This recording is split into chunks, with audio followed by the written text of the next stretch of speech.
down the field for sure. Right. But God, does he miss with wide receivers in the draft? He really N'Keal fucking Harry, does. like N'Keal Harry, it just still bothers me. The craziest thing I tell people all the time is, you want to hear something crazy? Bill Belichick's best and I think all-time greatest wide receiver draft pick wasn't even a fucking wide receiver. It was Julian Edelman. He was drafted as a quarterback. He turned into a wide receiver. Think about that. His best wide receiver draft is a quarterback he turned into a wide receiver. Right. But look, we'll dive more into this Tuesday when we do our sports pod. Welcome everybody to an all new episode of GVN RoundTable. This is our Sunday show where we take a bunch of discussions that we either hear from you fans that you want us to talk about, or stuff that we just, think about in the course of a week that we're like, I would love to just bring this to the table and talk about it. This is not news based. That is our Friday show. So we will never be bringing news topics to the Sunday show. So we got a fun show ahead of you guys. The rest of our panel will be here very shortly. They are rushing. They are rushing like The Office in that fire episode. So they will be here soon. But for now, I want to start off with introducing Didge. What's up, Didge? What's up? Fresh off the NFL draft, we were already just talking. Yep. So I've been very sports focused all weekend. 100%. And me and Didge, before we got on live, had a full-on Step Brothers moment where we looked at each other and said, did we just become best friends? Right. And we did. So that's always good to have that. So I appreciated that because I swear to God, there's not many Patriot fans. So when I find one, it's really good. It's really good. And the person that I called like a crazy ex-girlfriend, only for them to actually be awake this time, AJ. What's going on, AJ? My mind is still a mess from last night. So, yeah. What happened last night? Huh? Oh, the theory that we're gonna get to. Okay, I got you. I'm like, what happened? Okay, I got you. Yeah. We're gonna start with that, AJ, so you can get it off you can ease your conscience by talking about it. Look, we see how much it helped Trayvon on the last episode, where he's like, all right, I just need to shit on it, get it out of my system so we can move forward. That is true. And he felt so much better. So we'll definitely do that. Did he though? He did not. Like he's been showing us gameplay of Thor a lot. And okay. Calm it down. So really quickly, Didge. So our argument Friday was Trayvon believes, because he saw it in the game, that Thor can fly without his hammer. And I'm like, well, not only did Thor say in Ragnarok that he can't fly without his hammer, he can't fly without his hammer. So fair. That's fair. I was trying to think which game is he talking about. The Marvel Avengers game. Oh, I haven't played that.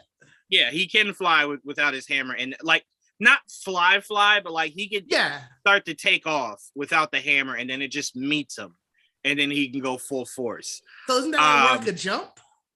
It 100% is a jump. It is a jump. You're absolutely right.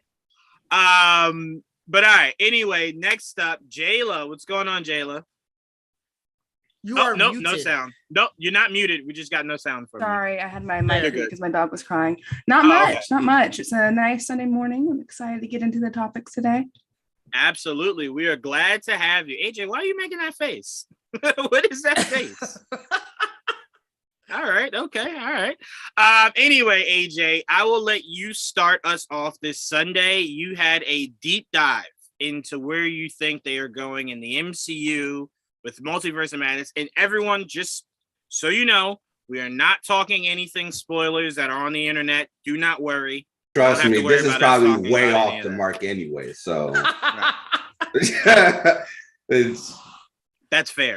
Okay, so let me get started on this. Okay, so last night I decided to watch Doctor Strange, the 2016, not Multiverse of Madness, but Doctor Strange, and the Doctor Strange episode of What If.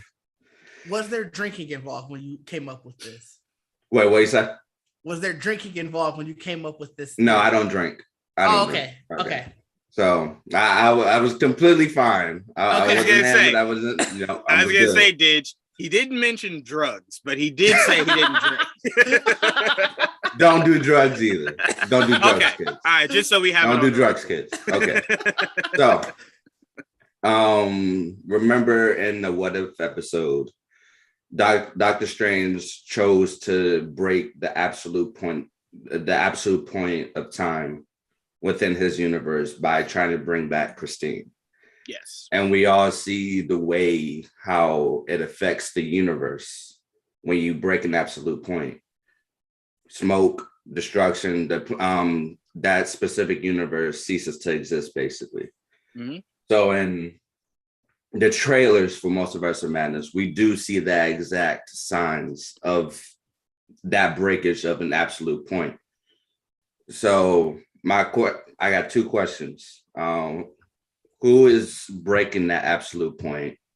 And what was the other one? And what is the absolute point that's being broken? That's my question. Honestly, I think it's Wanda that's breaking the absolute point, and I'll get back to that later. But also, I just want to bring up two characters, Doctor Strange and America Chavez. I think will be another choice, especially since that we've seen the one clip that monsters are going after her specifically. So those are the two other choices that should be left in you guys' minds. But for me, I think it's Wanda. Well, I won't disagree with the Wanda take, mainly because the theory was, before the trailers or anything came out, the theory was Wanda wants America because Wanda cannot, even being a Nexus being, cannot do multi-dimensional travel. Yeah. So when she finds out that America Chavez can, she sends the whole horde after America to get her, so she can then make multiversal travel. So if we're going with that logic, I don't disagree, but the absolute point to me always has to do with time. And if that has to do with time, kind of feel like it's hard to not put it at the feet of Kang the Conqueror, right? No, so that's different from, so there's an absolute point in time where it focuses on a specific time that should not be destroyed in that specific multiverse.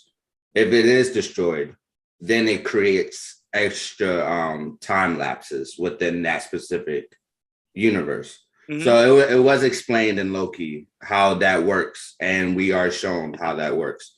So in Loki, we did get that absolute point of time where Kang is killed, but at that same time, that moment branched off multiple timelines. Well, remember, that wasn't Kang. He who remains, yeah. Right. But he's still technically a variant of Kang, yeah. Right? Yeah. And no, I'm sorry. Go ahead.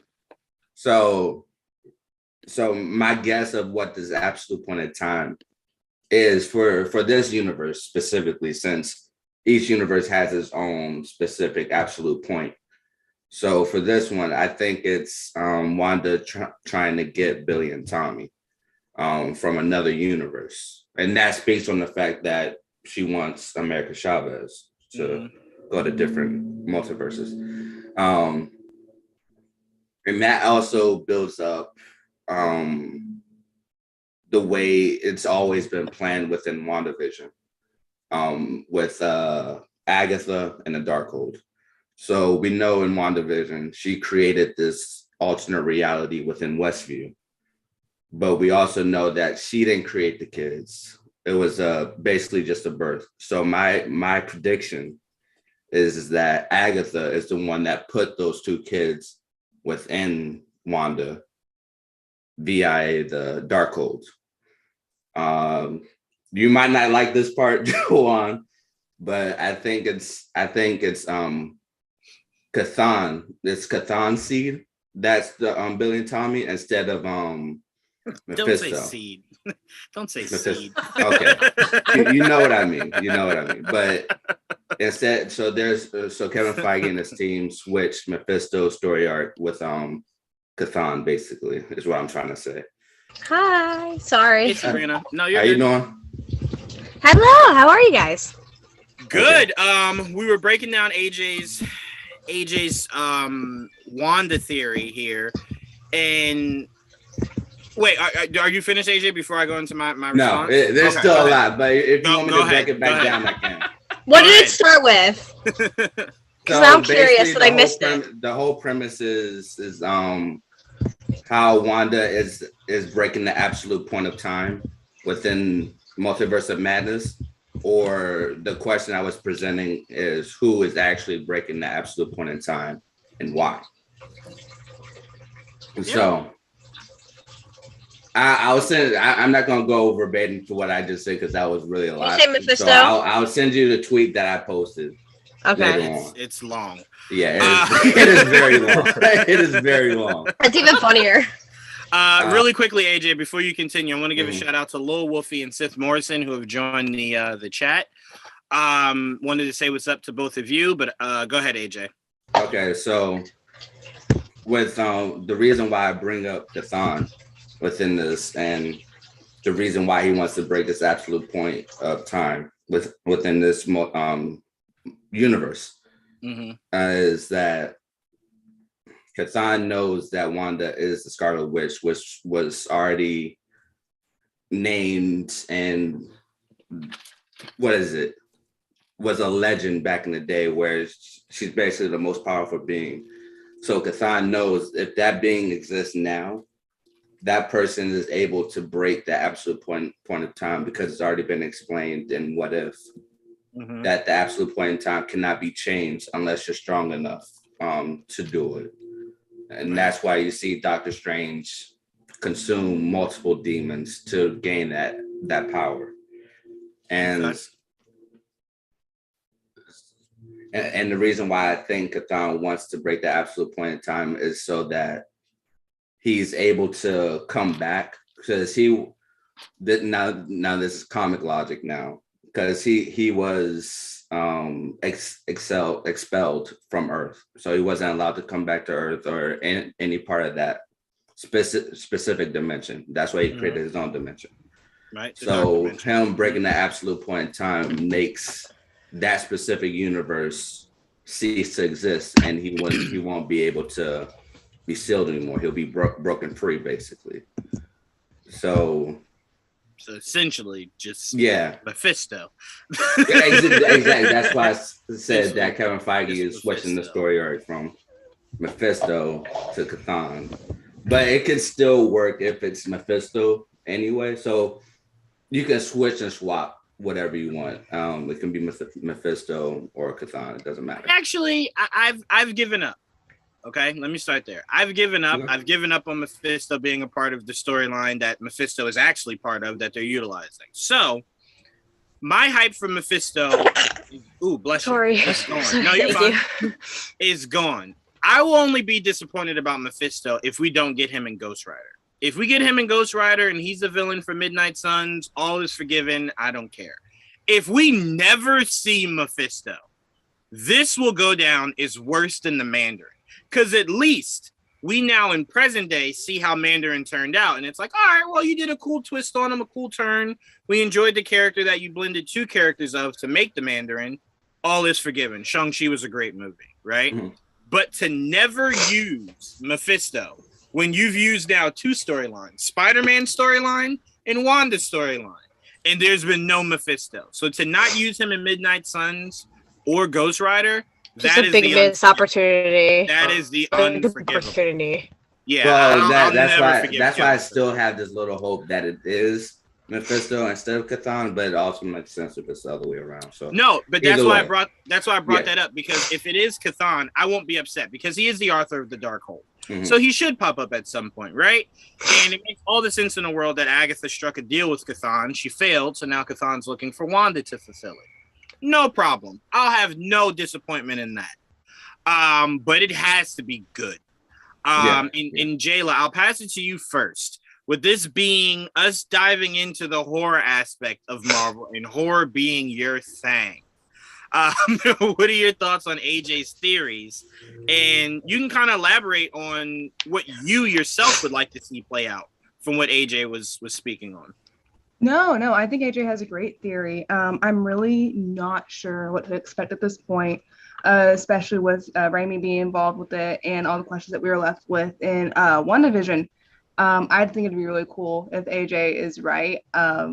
This is one that stumped me. Maybe it's because I've been like so like back offish with all the trailers and the things that are coming out because I kind of want to just go in blind for this round. Mm-hmm. But if it really was like if Confesso really has been involved in this to some degree, I will feel a bit redeemed from how much I embarrassed myself with WandaVision. So hopefully, I think we all did. Hopefully he's right, and I'll feel a bit more validated. But, yeah. I'm still not sure where to go with it. I just know I'm excited. I'm excited to see the horror side of Marvel get introduced to everyone, and I'm pretty stoked to see how it plays out. Yeah, and I want to, before I go into what you just said, Jayla, Lil Wolfie had a question for us. I have a thing to say, and I want you guys' opinion on it. What do you think about people calling Doctor Strange a Wanda movie? Now, what I have to say about that is Doctor Strange in the Multiverse of Madness is very much a shared movie, quite like Superman, quite like how Man of Steel was supposed to get a direct sequel and then that turned into BVS. People look at that movie and go, well, that was just clearly a Batman movie that just had Superman in it. And I'm like, well, however you decide to look at it, they've never made it seem like it was one or the other, right? So like when they were marketing BVS, it was never made to seem like it was only a Superman movie that only slightly featured Batman or vice versa. So I'm like, if you left that movie going, it was a Superman movie, you're not wrong. If you left that movie going, it was a Batman movie, you're not wrong. Now, you can't say it was a Wonder Woman movie. That's a stretch. But if you want to argue between the two, you're not wrong. Doctor Strange is the same way. Wanda is just as important as Doctor Strange is. It's only entitled that this is Doctor Strange's movie, right? So it's like when you look at Civil War, that was a Stark and Cap movie, but Cap by name, right? So I'm like, if you leave this movie and you're like, damn, I kind of felt like Wanda was the bigger standout from Doctor Strange, I would say you're not wrong. That's how it's being built as, is that those are two very crucial pieces to this puzzle. So to me, if people want to say it's a Wanda movie, sure. You know what I'm saying? Sure. But we know whose name is on the bill. So I can guarantee you she won't have more screen time than Doctor Strange. But if you leave that movie feeling as though you were more represented by Wanda than Strange, no arguments here, is all I'm trying to say. So I don't think it's a knock to Doctor Strange. It's just how the movie's being marketed, that both of them are equally as important. I don't know. I feel like they should have just made the title like Doctor Strange and Wanda or something. I don't know. I mean, no, because I mean, no, not really. Because remember, Captain America: Civil War is an Avengers movie, but it was called Captain America: Civil War. It was mostly about him, and Cap. But Cap was the underlying story, right? But it was very much just an Avengers narrative, right? It was an Avengers narrative that lived within Captain America's story. So I'm like, it's no different here. It's a Doctor Strange story that is an Avengers level narrative that pushes a further story. But don't get it wrong. Captain America was in almost every single scene of that movie because it's his movie. It'll be the same thing with Doctor Strange. Now, if you feel an impact from someone else like Wanda, no arguments here. I believe she's going to be the standout.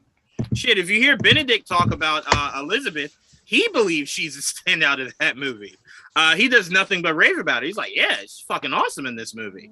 So I don't think there's a wrong way to view it. I just don't think anyone should come out and be like, it's an America Chavez movie. That's where it's like, all right, well, now you do. Like, I'm excited for that, but yeah, I don't think anyone's gonna say that. Right. It's now obviously a Professor X movie. That's what it is. That's what it is. It's his movie, right? Or actually, it's a Wong movie. It's a Wong movie. No, we'll go even further. It's a cameo movie. That's what it is. There you go. It's I'm a sure cameo movie. Who cares about all the like main characters this movie's about? Like, no, we're here for the cameos. You're joking, and you're really not that wrong. I know. That's why I was like. No, but I do want, now that you said that, and Jayla, like I said, I want to respond to what you said. I think the biggest thing people need to redirect as far as expectations is the cameos is only a small portion of what this entire movie is. So I just don't want people to go in and base their opinions on the movie on whether or not they liked what they saw from said cameos. Because it means more than just those said cameos, right? Even though, look, people still leave this Spider-Man movie going, the 3 fucking Spider-Man, and it's like, it was a larger story than just that. Like, it told a huge ass narrative for that character. So, just temper expectations. But to what you said, Jayla, it's about to get spooky as shit in the spooky as shit. And that should be a tagline. I want that on a shirt. Yeah. Oh my god. Honestly, they should have used it as like a promo thing every time they show like a trailer. They'd be like spooky as That should be the shit. promo art for Midnight Suns. Spooky as shit. Yes, Ooh. that's what it should be. And Kevin has to say it.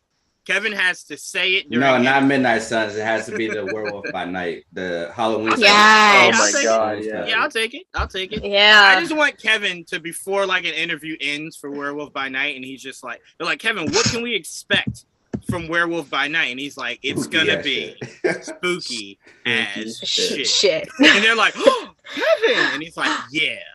All right, let's see what you guys are saying in the comment sections. Jawan wants Mephisto and Ghost Rider, therefore it won't happen. Thank you, Sith Morrison. Well, hey, he was in the second Ghost Rider. Wait, who? Wait, who? Mephisto. Mephisto. The devil. Mephisto. The devil. All right, you guys want to call me a fake fan? Do you want to hear what happened with me and Blake last night? So, like, we were talking about Ghost Rider, and he was like, "That I forgot that Mephisto was in Ghost Rider 2.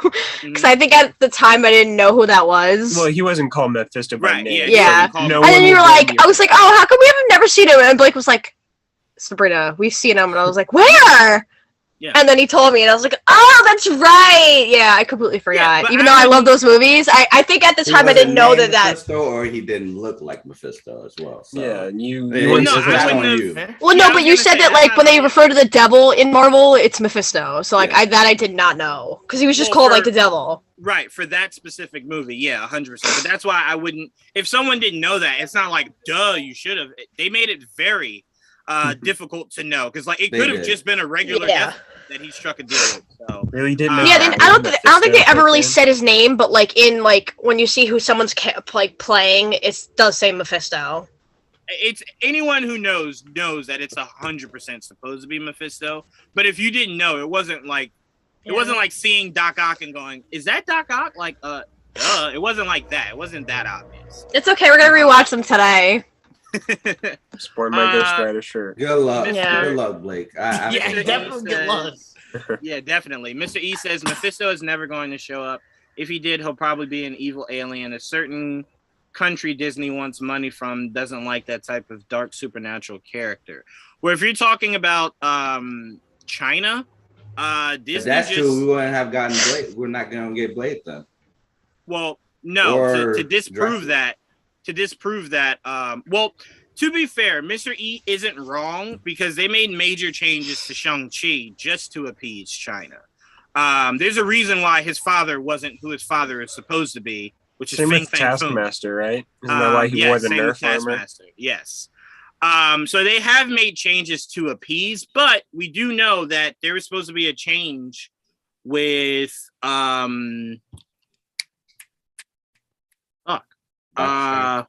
yes, with Doctor Strange and what's her name? We just said it. America Chavez. Apparently, America Chavez has two. Let me not say it like that, but she has her mom. LGBT is married to a woman, and apparently India was very much like, no, that's not happening here. And Marvel, instead of acquiescing to it, is like, no, we're doubling down. Not only is it going to be in here, we're putting it in Lightyear also. So they've shown that they're willing to go against that. Right, navigate the waters if need be. But when it comes to China, they do sometimes pull their punches because that's a massive market over there. And it's like, they always want that box office. I'm like, you fuck up your Chinese market. That's a massive market to be fucking up for sure. Shareholders would be like, just don't put Mephisto in the shit. What the fuck? Like, check him out. Yeah, but when you said like the supernatural thing, yes, that doesn't. The ancient one was changed also. Yes, but go ahead. Sorry. No, like when you said like supernatural thing, I mean like that's what you totally said is like makes sense, but at the same time it doesn't because it's like we're already getting that right now. Like we're literally getting that in Doctor Strange, so it's like it makes no sense. It literally could be something Marvel does, and I wouldn't be shocked. But it also could be something that they shy away from, and I also would not be shocked. That's all I'm saying. But wouldn't the easy answer be to give Ghost Rider his show so they don't have to worry about that necessarily? No, the best thing would be is to not give a fuck and do it anyway. That would be the best thing. That would be the best. Yeah. But I will say to what you're saying, the most logical thing to where it works on both ends would be to put it in a show. I just don't believe Ghost Rider will be getting a movie. I believe Ghost Rider will very much be a Disney Plus show that they do multiple seasons for, and then just blend him into the bigger movies. Nicolas Cage Ghost Rider. Woo! No, we're not backing you on that one. Yes, we are. We're all alone on that one. No, Blake's with me. Hey, I like him, but I already told you when we get Ghost Rider in the MCU, it will not be Nicolas Cage. Stop lying to me. It will not be Nicolas Cage. I can promise you that. When he shows up, I'm going to prove you all wrong. I'd be okay with it not being Nicolas Cage. Not only would I be okay with it not being Nicolas Cage, if it is, I will 100% turn into a Karen and get people to fill out forms and everything to get him out of that role. No. That's my Ghost Rider. That's my Ghost Rider. I will go, look, you better give me Con Air 2 before you give me another goddamn Ghost Rider. Yeah, I'd take anything over that. But no, I want to pass it to you, Didge. So what are your thoughts on what AJ was breaking down? How do you see that playing out? And what is something you want to see with, kind of how everything played out from What If, kind of played out into the live action MCU going forward? I think the biggest thing that stuck out to me was that absolute point in time being broken. And you had brought up a good point when you were saying that if anybody who would probably break it, it would be Kang. And something since those dates have been moved, it's been sticking in my head. Why did they move it? Like, I know they said that Ant-Man 3, I think, is further along in filming or whatever. Right. So that's why it was swapped. But I don't really believe that. Like, something story-wise to me, I think has to be why they moved that. And I think it's more so just the fan in me than anything. But I'm hoping that we get something dealing with Kang then in Multiverse of Madness. And like I said, AJ bringing up that absolute point in time breaking and knowing that I also haven't watched any of the leaks, haven't watched it. I watched, I think, the very first trailer. And then after that, I literally went in and muted anything related to the movie on Twitter so I wouldn't see anything. But hearing that, and then my thought of, what if that's why they switched these release dates? It's just got me thinking, like, I would love it even if it's just a quick thing. Like, it doesn't have to necessarily be like, oh, Kang becomes the hidden villain of the movie or whatever. Like, I know I saw people saying that that's the true theory, but just something to sort of push us to why they switched those release dates. Right. And I think the biggest thing to what you're saying is a lot of people were thinking Kang was the villain of Quantumania. He's not. The villain of Quantumania will indeed be MODOK. Now, the theory on MODOK is MODOK will be a reconstructed form of Yellow Jacket, of that character coming back and turning himself into said MODOK. But as Joel pointed out, it would be very stupid if you're telling me an ant and a wasp is fighting Kang the fucking Conqueror. Because there's just, I mean, that, and again, look, I know Ant-Man and the Wasp are very powerful. This is not me dissing them, but I am going to make a comparison that sounds like I'm dissing him. Ant-Man and the Wasp defeating Kang the Conqueror 100% would be like if I told you, hey, so Frieza's destroying Earth, and our last line of defense is Krillin, and Krillin won. You would go, okay, who is Krillin, and how did they create a new character? Because it can't be the Krillin I know.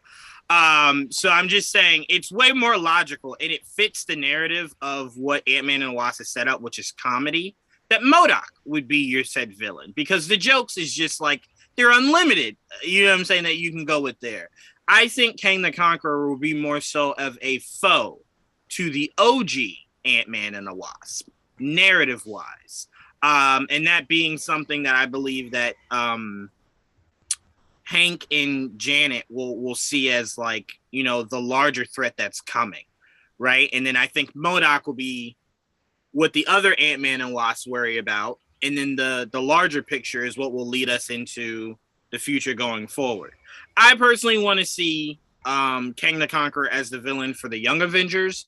I feel as though it's the perfect character to utilize. I kind of think the way that the Avengers are structured now, I don't know who the Avengers are. So I'm like, it makes way more sense for Kang to be the adversary of children, and it being a whole big thing of like, can these kids rise up to defeating Kang the Conqueror, right? So that's where my mindset is for Kang the Conqueror. I want to see him utilized there. But for your absolute point, what you were saying for that, I will say, AJ, because you had posted it, that was one of my favorite forms of dialogue in the MCU, is when the Ancient One was telling Doctor Strange, like, I've never been able to get past a certain point, right? Like, I can't see past a certain point. And it was something that always bothered her because it was the unknown. And she was kind of letting him know, like, hey, when you take over, you're going to get to a point where you can't see past anything. And it's going to be scary as shit. So I'm curious, if you're Doctor Strange, is that now? Is that now where you can't see past a certain point? And now you're doing whatever it takes to kind of bypass that and create your own future rather than just going with the flow. Well, we've already got that point with Infinity War. It's hinted at within the Infinity Gem, where he literally goes through 14 billion possibilities, right? But it was only one outcome. Right. So that was another hint to the absolute point where you couldn't change. Which, by the way, was a really asshole thing of Doctor Strange to do, because you're not telling me that someone else couldn't have done that. I think he very much was remembering all those asshole jokes Stark was making during earlier on in the movie, and he was just like, you know what? I see you dying. Doctor Strange is a professional, sir. Don't do that. There's no way that's the only way he thought. Thank you, Didge. Like, he didn't think that Thor could have done it. He didn't think that like Hulk could have done it and ruined his other arm. Like, yes, like, come on now. Other possibilities. It needed to happen. Like, what would have really been the thing that just tipped the scales if Thor was the one who did the snap? A lot could change, actually. Just remembering what if Strange literally did everything possible to prevent Christine's death. Fair. AJ, still happened. Look, you're sounding like a Doctor Strange stan right now, because I'm with Didge. Look, I will protect Doctor Strange, and I will protect yeah. I will protect Star-Lord with the passion. Oh no, that was horrible. That was also a very horrible look. Okay, I'm assuming he's going off the Let me say this. I don't blame Star-Lord for everything that happened after that, but you definitely can't say like, oh no, we can't blame you at all. No, he takes. I didn't say that. But if you're going to put all the blame on them, that's a dumb. He gets a lot of it. He gets a lot of it. Look at me when I say this, AJ. He gets 85%, and that's being generous. He gets 85% of that shit. Spider-Man was this fucking close to taking that gauntlet off his hand. And then Star-Lord was just like, love. And it was like, oh, no, man, it's the wrong time. Like, can we get it off first? To have emotions, huh? It sucks to have emotions then, huh? I'm just saying. Technically, I would say 85% is on Iron Man. Oh, 100. No. More than 85, actually. Iron Man gets the remainder of it, because I still to this day believe if he wasn't an asshole and just assembled the Avengers to take on Thanos in that moment, they could have had a better result. So I'm with you there. Literally, his whole arc is like, okay, let's make Thanos win this specific story arc right there. Literally his whole arc. For sure. I mean, and also, look, he's not blameless. If he didn't fuck up. Oh, for sure. If he didn't go for the head, No. You're talking the ending. I'm talking the beginning of the movie when he failed. Thanos had one stone and Thor got his ass whooped. So I'm like, that one he tried. Like, if he was tougher, I don't know if you can place a blame because somebody tried and lost. Like, look, hold on, I'm gonna pass this to Blake, but I definitely want one of the pieces of dialogue in Thor: Love and Thunder to be for Mighty Thor to go, I would have whooped Thanos' ass. I'm just saying, like, Thor to be like, whoa. She's like, I'm just saying, I would have went for the head immediately. But Blake, what are your thoughts on this dark universe going forward? AJ's theories, and what do you think the fixed point is of the MCU right now? I don't know. Even regarding that absolute point, and I finally did look at his tweet that he had, and I was always wondering what that was with everything breaking up, and that's true. That's what Strange Supremes looked like when he went through the same thing. I want to say it's a moment that we're not really sure of yet. Like, it might be something that occurs fairly early on in the movie that kind of jumpstarts this multiverse thing, where he's like, I screwed up again, and this time I don't know how to fix it. So he's panicking at the Sanctum, and that's when Sinister Strange is like, things just got out of hand. Let me tell you about some dark secrets, and that's what kind of like spearheads this movie. So it could have something to do with the that wedding. Because in some TV spots, something happens. I think that's when I don't know if it's Shumagorath or if they're changing the name. It's not Shumagorath. They don't have the rights to it. They can't call that's them what that. So it's Gorgonchu or something like that. Something like that. But it's something not with a G. Yeah. I think not what it should be. Yeah. That thing starts terrorizing the city, and he like bounces out of there and puts on that cloak and goes into action. I think that's kind of where the downfall happens, but at this point with Marvel, I don't know how to fix anything that goes wrong. Like, I'm amazed at the end of every single movie that they just managed to slightly contain what happened during that course of the movie. Like, they got so lucky in Spider-Man, and it's only going to get harder next week in Doctor Strange. So yeah, I don't envy them for having to fix that. And look, what I think is hilarious is, like, picture if you're Wong, right? You're Wong, you're minding your business, you're trying your best to keep all of the cosmos intact, right? And someone comes, God damn it, Sorcerer Supreme, look what you did outside. And Wong goes, all right, hold on. I know I'm the Sorcerer Supreme, but my question is, did the guy you're referring to have a cape? And they're like, yeah, he had a cape. And you're like, God damn it, Steven. What are you doing now? Like, if you're Wong, you have to be having... Right? He's like, wasn't me. But if you're Wong, you have to be having the worst year ever, right? You become the Sorcerer Supreme. Character. Yeah, but I'm saying you become the Sorcerer Supreme, and you're like, all right, things are going to be different now. And like your first week as Sorcerer Supreme, Doctor Strange is like, hey, so by the way, may have fucked up, made this spell for Spider-Man, and it kind of went awry. And Wong's like, all right, fix it. And he's like, all right, no problem. Then Multiverse of Madness happens, and Wong is just like, all right, we got to make changes. Like, you maybe have to go to a different Earth or something. You can't be here doing this shit. I could just see Wong giving him the title back. Like, you know what? Fuck it. Take it. Speaking of Wong, shouldn't we be seeing in this movie what he's doing with Abomination? No, we will know what he's doing. No, we'll find that out in She-Hulk. I believe Wong struck a deal with what's his name? The guy that was tormenting the Hulk all those years. Ross? Yes, Ross. I believe he made a deal with Ross to where it's somewhat of a rehabilitation. And it's a way to utilize some of those wrath villains to where they could take out their frustrations in a healthy way that's more controlled. So you bring them to like a fight club where no one can talk about it because you're not supposed to know that a fight club exists, right? Yeah. So you don't have to worry about people like Abomination is loose. So I think Wong took a liking to Yablonsky and is like, all right, I'll watch him. I'll watch him, but pay me because Strange makes no money and I like tuna melt. So you got to pay. So I believe that's probably the extent of their relationship. All right, Sith Morrison says Doctor Strange was tired of being referred to as a birthday party wizard. Yeah, I 100% agree with you. Yeah, he was sick of Iron Man shit and said, you know what? I saw 90 different ways where all the Avengers help out and everyone lives, but I'm going to go with this one where just you die.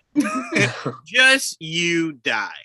And I believe Doctor Strange. Yeah, I was just about to say, Blake, I think he went into the future, saw the Black Widow movie and said, all right, no, you got to die too. Both of you are out of here. You're out of here.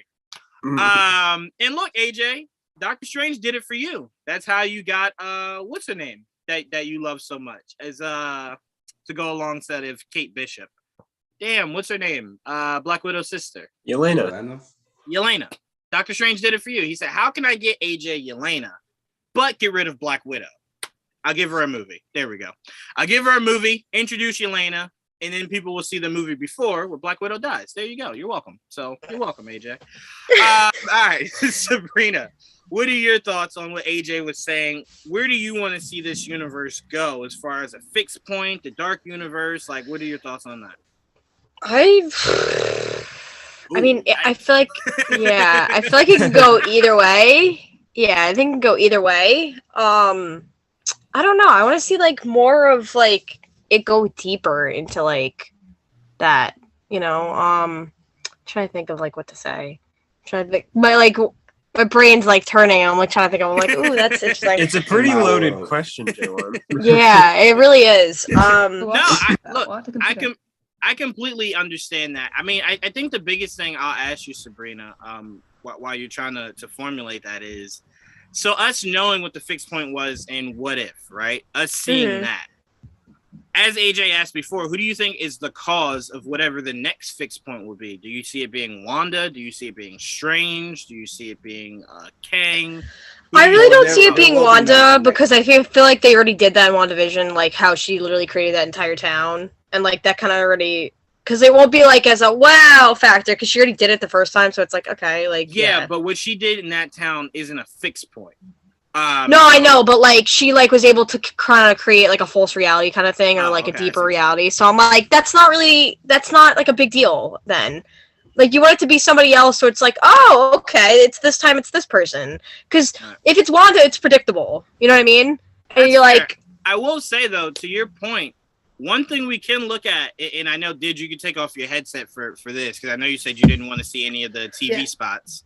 Give me a thumbs up. Okay, I got you. You're good. So we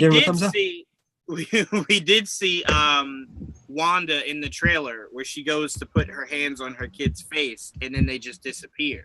Yeah. So it'd be interesting if maybe her fixed point is she can have her kids. Like how in What If Strange couldn't have the doctor.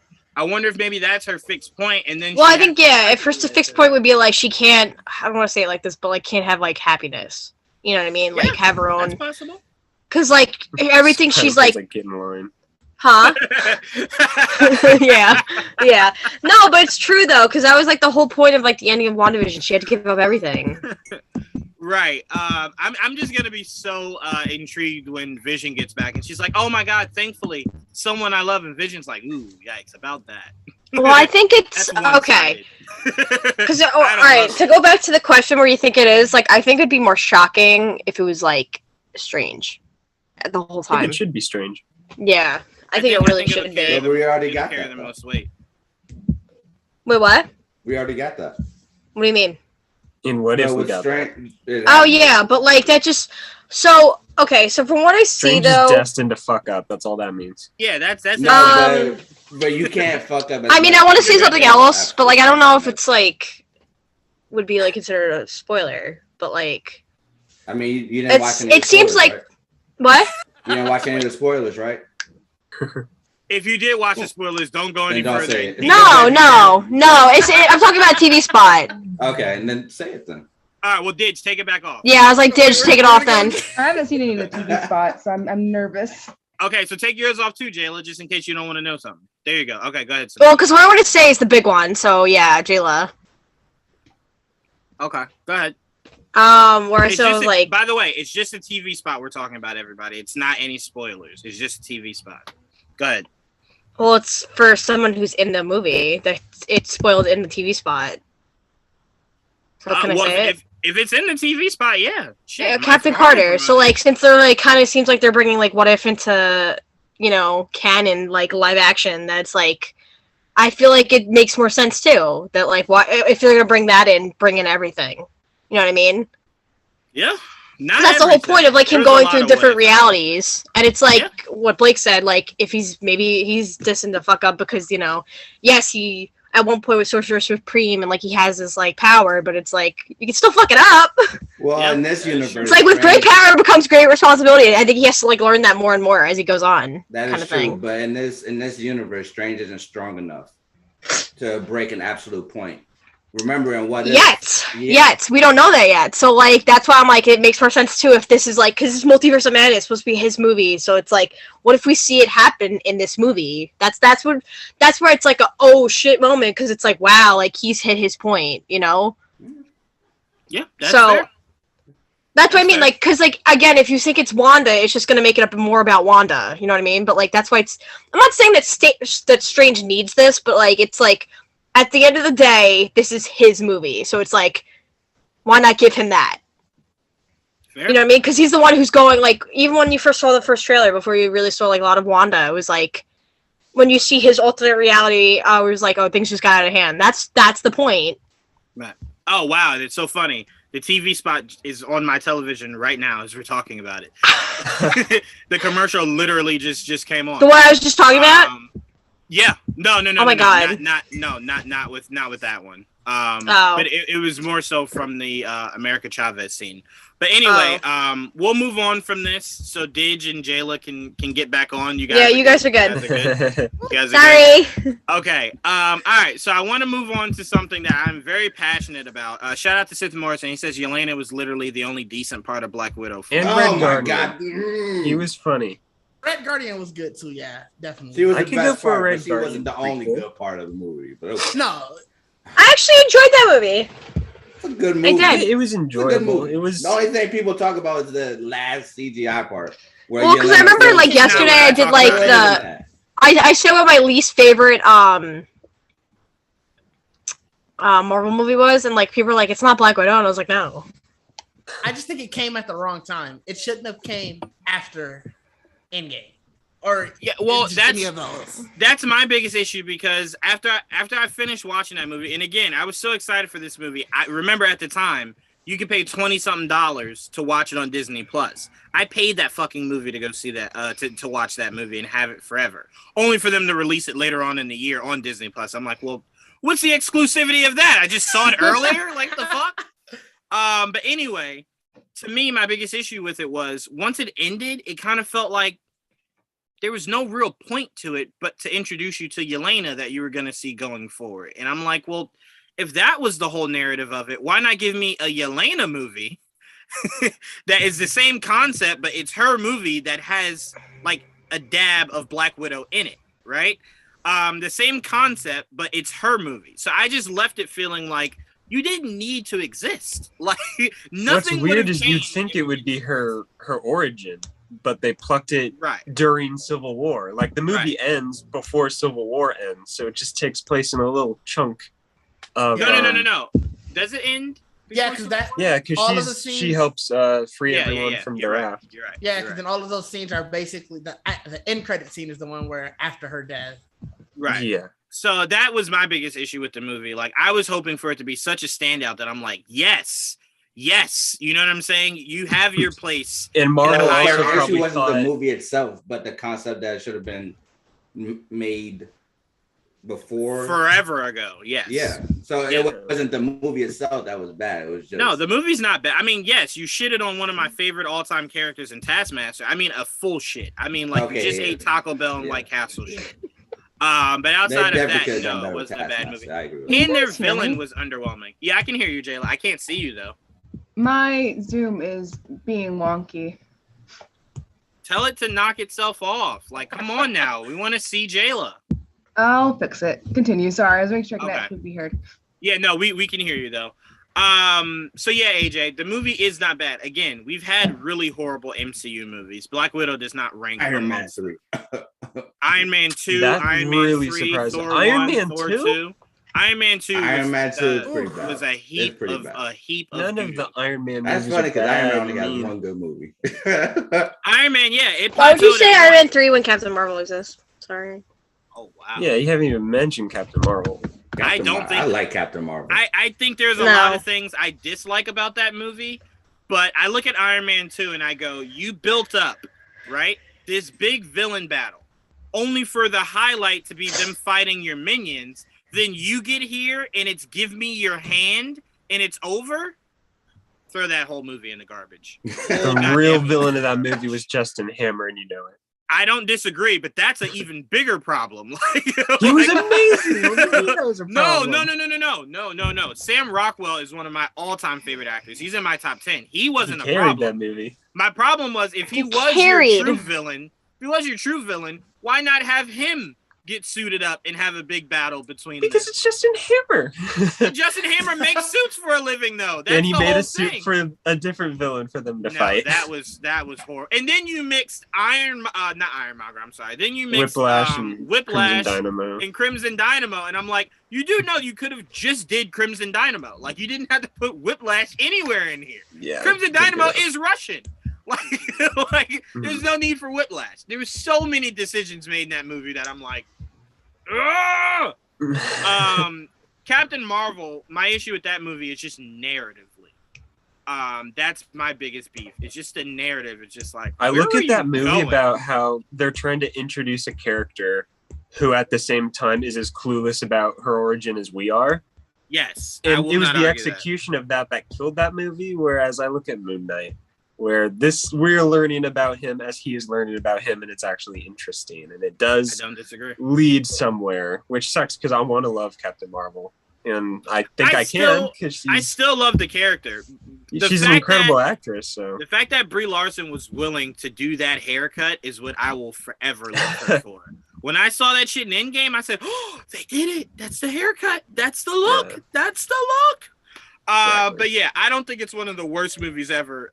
There was a movie called The Hulk that still exists. So as long as that movie still exists, there is still no not comic the book worst movie. though. Thor: The Dark It was World still more enjoyable. That Hulk movie is not more enjoyable than anything. No. More enjoyable than what? I watched the Hulk jump from Mexico to San Francisco. I watched that shit happen and still don't understand what the hell I was watching. He just was that the Ang Lee Hulk? Yes, the Ang Lee Hulk. That one was no good. That shit was straight up hot doo-doo garbage. Like, what the hell? I give talk them about points bad for trying. CGI. Like I don't give them points for trying. You should have just you not can tell they cared about that movie. It just did not land. You should have not even tried it. The most accurate thing to come out of that movie was him fighting the wolves. That was the dopest thing to come out of that movie. Everything else was just like, why did you try this? Like, they didn't give Nick Nolte a script. He just showed up and they filmed him. I believe everybody showed up and they just said action. I believe no one had a script in that damn movie. All right, let's see. To me, one of the many major issues of Black Widow was it was a little too late. Sith Morrison says they absolutely butchered Taskmaster, and that was one of my biggest issues with it. To be fair, Sith Morrison, I believe the reason why they butchered Taskmaster made the character seem useless is because they were going to introduce Echo, whose power set is almost identical to Taskmaster. So you kind of had to make a decision. Am I going to prop up Echo that I'm giving a show to, or prop up Taskmaster that I'm only going to use this once and probably discard to the garbage can? And they made the decision to shit on Taskmaster to properly. It took 8 years to rectify the Mandarin, and it took even longer to rectify Abomination. So I'm still holding out hope that in 10 years we'll get a good Taskmaster. There absolutely is that very slight possibility. Jayla is shifting to her scroll form. I'm convinced some of you guys are scrolls. I can neither confirm nor deny. Mr. E says, I still haven't seen Captain Marvel at all. I will never say that that's a good thing. You should watch the movies, even if you dislike it. Just watch it. Watch it, and then at the very least, to form your own opinion. I don't think you can shit on it without seeing it. Yeah. Again, I don't think it's the worst thing ever. I think just narratively it made decisions that were just head scratchers. Just head scratchers. Arguably the worst MCU villain too, and that's a shame because it's Jude Law. Jan Rog was. I will never. I will never conform to that because I love Jude Law too much. So you know how like I say I love Jude Law, which is why I say that. Remember how I said like Paul Giamatti is not in the Amazing Spider-Man 2, and I stand on that and will die on that hill because I love him too much. That's how I feel about him. He wasn't in Captain Marvel at all. So I don't know. What I think we have our answer on how you feel about him as a villain. Yeah. And Mr. E says Hulk is just dreadfully boring like Superman Returns. Yep. I'll tell you this. There's a lot I can get over with Superman Returns where I said, you know what? I am checking out mentally. Is where Clark looked Lois's son in the eyes for days. Didn't see that he was part of that son. And then in the worst moment of that movie, the son picks up the piano and launches it across the fucking room. And we're supposed to just go, yeah, that makes total sense. No, I hated it. It sucked. They were stupid for that movie. But Brandon, you're a god. I love you, Brandon. You deserve his better. redemption as Superman. He's he did. On the CW of all places. But he did okay, we're gonna move on. You guys just your CW takes are just hot. He's right. I used to love the CW. They are on the CW of hot places. He's right. Hot takes. He's Get very the DC out of the CW. Get it out. Oh my goodness. Yes. Okay. Get it out. Jesus Christ. All right. We are moving on to Star Wars. Just look how good we are moving on Star to Wars. Star your Wars. Star Girl is. We are moving on to Star Wars. And our Star Wars conversation is question of the day. Should the Force be split into Jedi and Sith, or should the Force be one entity? Now, when I saw AJ talking about this, I got very angry. Because the idea of the Force being one entity is essentially when people tell me, like, villains shouldn't always just be villains.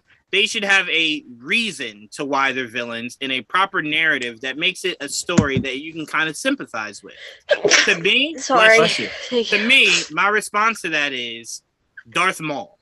Everything that makes Darth Maul special is he wants to kill. Not because things were rough, not because he was tricked, not because he has like mom or dad issues. The man just loves to kill. I appreciate that, right? It's what separates Darth Maul from Count Dooku. Count Dooku was just doing it for status, to kind of stick it to his dad. So that was different. But Darth Maul, to me, murders for the enjoyment of it. And I love that with my villains. Villains that just wake up and say, you know what? I blew up a bank today. It's like, oh my God, why? I don't know. It's just a Monday. I just thought, like, why not, right? Like, I love villains like that, right? So to me, I think the Force should always be Jedi and Sith. There is a difference. But there is a way to walk the line of both, right?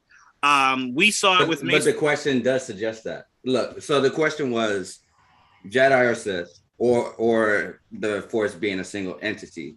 But there's corruption within that Force. So there's still two sides to that. So the question is, does it make more sense to have it as Jedi and Sith, or just a single Force entity where there is a possibility of corruption within that singularity of the Force? I like Jedi and Sith. And I mainly say that because if anyone watched the original Star Wars, the Clone Wars cartoon, Mace Windu broke one of the biggest rules of being a Jedi. You cannot use Force Crush on any living beings. And if anyone remembers that story, that's how Grievous developed. And General Grievous is like, right. That's how he developed his really bad asthma. That Mace Windu was trying to kill him by crushing him completely. So I'm like, he walked the line. He walked the line there. But we know good and well Mace Windu isn't anywhere close to the dark side. So to me, I like there being the separation of church and state, which is being Jedi and Sith. Didge, I'll pass it to you. What are your thoughts on this? I think everything that you said sort of proves the point why there should only be one Force entity, because everything based. So let's take the Mace Windu example.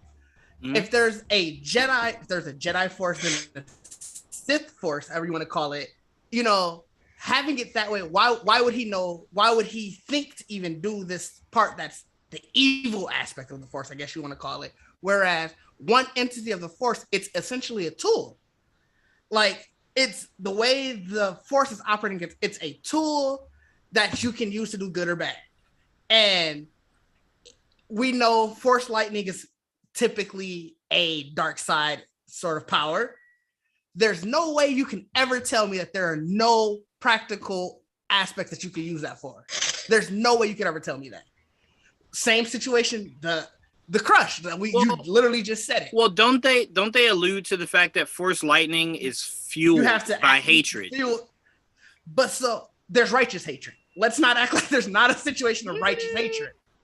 If no, there is. But see, if you create that line, then it's like, how do you properly define Obi-Wan, right? Because Obi-Wan literally strayed away from all those aspects. And trust me, he was given numerous opportunities to lean into it.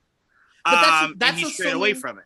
And that's fair. And that's not assuming, that's assuming that just because there's an aspect, I guess, of righteous hatred doesn't mean you have to go that route. Like, the more so the one Force aspect, it puts the onus on the person rather than you can't say that, oh, their I guess personality or the way that they live is because they chose to follow this way of the Force, and this way of the Force is inherently evil. It's no, they followed the Force, they created their own personality, their own way of life that sort of strayed into the path, whether it's a good path, whether it's a bad path. That's the part of temptation. It's going into the whole thing of you can be corrupted. I don't disagree with you. You and AJ are, let me just say this. You and AJ are not wrong, okay?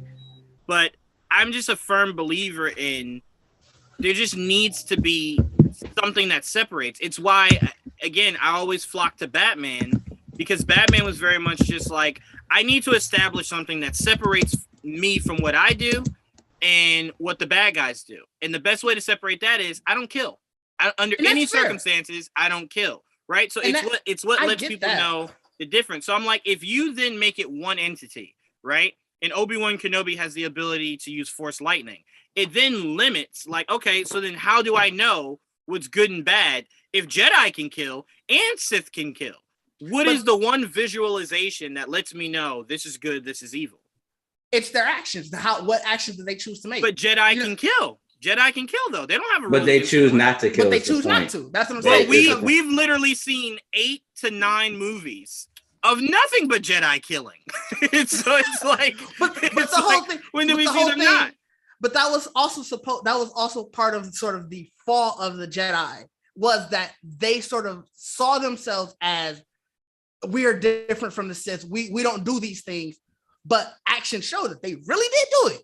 I'm just saying, I watched Revenge of the Sith end with Yoda cutting a clone trooper's head. But the difference is, but the difference between that and Yoda killing someone, the difference is that when Sith kill and when Jedi kill, Sith kill is just to kill. Jedi kill in order to protect themselves and protect other people. When you start to walk that line, it then just becomes muddy. The waters become muddy because then it becomes. That's why it should be a single entity. If you make it a single entity, then something should look. Let's take that out. Let's take that out. I'm just saying to you guys, something visually should showcase this is what's good, this is what's evil. And Force lightning was that. The red lightsabers and Force lightning is what would separate that. But if you combine it to be one thing, then it's like, well, a Jedi could have a red lightsaber, right? Not necessarily. Or a Sith could have a green lightsaber. No, that's not true at all. Wasn't it the practice of how they got the kyber crystals, if I remember correctly? It was. They had to bleed it. But I'm saying if you blend the Force to where there is no line between good and evil, and it's just the Force, it's just how you bend it, it then becomes, well, if I'm a Jedi, I cannot kill but bleed a crystal. It depends on your personality. The way you Force bleed a crystal depends on your personality as well. That's what I'm to that point. That's what I think. I think it becomes it almost sounds like having two sides of a Force. It takes away the person. Because then it's, oh, I can't be held responsible for my actions. I just happen to follow the evil Force. And it's like, well, no, you had these actions. You did this. This is the route you decided to take. This is how you interpreted the Force. Look, like I said, you guys aren't wrong. I just need this separation. I just truly need it. I'm usually always against this, but I'm very much of, If that's what it originally was, keep it as that. There's no need to change it. There's nothing narratively wrong with changing. I don't know if it ever really was changed. To be fair, no. I'm saying don't change it. The way it is now is there's a good and there's an evil, and there's a split. There's things Jedi can do that Sith can't. There's things Sith can do that Jedi can't. And I'm saying if you blend it all into one, that then eliminates itself. There is nothing that a Jedi or a Sith can't do because we have access to the same thing. But they still do have that same access. I think that's always been the case. I think it's more so the fact that the teachings of the Jedi Order is sort of what delineates what path you take. Hold on, let me disprove the point. Look, your favorite character, Galen Merrick, Star Killer, moves the point between good and evil. Don't say my favorite character. Don't put that lie out there. Okay, fine. One of your favorite characters. Okay. Right, one of your favorite characters. Will not disrespect Anakin Skywalker. Like that. But he walks the line, or Revan. They walk the line between good and evil. They are able to use that. Now, I like that you brought that up because the argument could be made, as Mace Windu made the argument, that he was never truly ever good. There was never anything good in Anakin or Revan. They were always destined to be evil. So that was always within them. There was never a good path they were going to walk. Let's use Mace again as an example. Mace is a perfect example where he can use the evil side of the Force and good, but he's able to walk that balance. There is no separation between good and evil within Mace. So overall, the Force there's technically no separation anyway. Humans or species basically diluted that aspect of the Force to believe that there is good and evil. That's why we have Force animals, the Bendu. He views the Force as an overall life force. That's what the Force is. Mm-hmm. If you cut that in half, there's nothing, basically. So I believe you're absolutely right, but that's why I said, listen to what I said again. What you guys are saying is not wrong. I just visually need something that showcases what's good and what's evil. I told you guys, I don't think you're wrong. That's just my biggest thing. You don't see Jedi use it, and they have stated that Jedi don't have access to be able to use the Force lightning. They choose not to have access. It's something that has to be taught. It's something that has to be taught, and they're never taught, right? But really quickly, before I pass it to Jayla, I want to see what you guys are saying here in Yoda was self-defense. Killing is killing. I don't care about no damn self-defense. No, that's not true though. Killing is 100% killing. That's not true. If something's out to kill you, you have full. Let me say this. I live in New Jersey, and if someone breaks into my house and I shoot them dead, I go to jail. That is the law here. So again, I live in Wisconsin. Killing is killing. But I live in Wisconsin. It's not. If somebody breaks it, so we have the council law here in Wisconsin. Somebody breaks into my house with killing intent, and I kill them. That's self-defense. Okay, so you know what I'll do? You know what I'll do for you, Didge? No. Two things can be true. Because in my state, I go to jail for that shit. So for me, Yoda was not just. I think you should leave that state, Juwan. I think you should leave that state. Yeah, I think they should maybe change that fucking law. That's ridiculous. Seth Morrison says, but there's a rule with the Jedi. The Jedi only attack when attacked first. Yoda was killing the clones because he had to, not because he wanted to. Again, you're not going to tell me Yoda couldn't turn around and force push him down. Yoda cut his head off. He didn't even stab him in the chest. He cut his head off. Look. Okay, hold on. There's decisions in the prequels that shouldn't have been made. Look in the Clone Wars, for example. The first episode, literally. Yoda versus Asajj. What did Yoda do? Give me your lightsaber.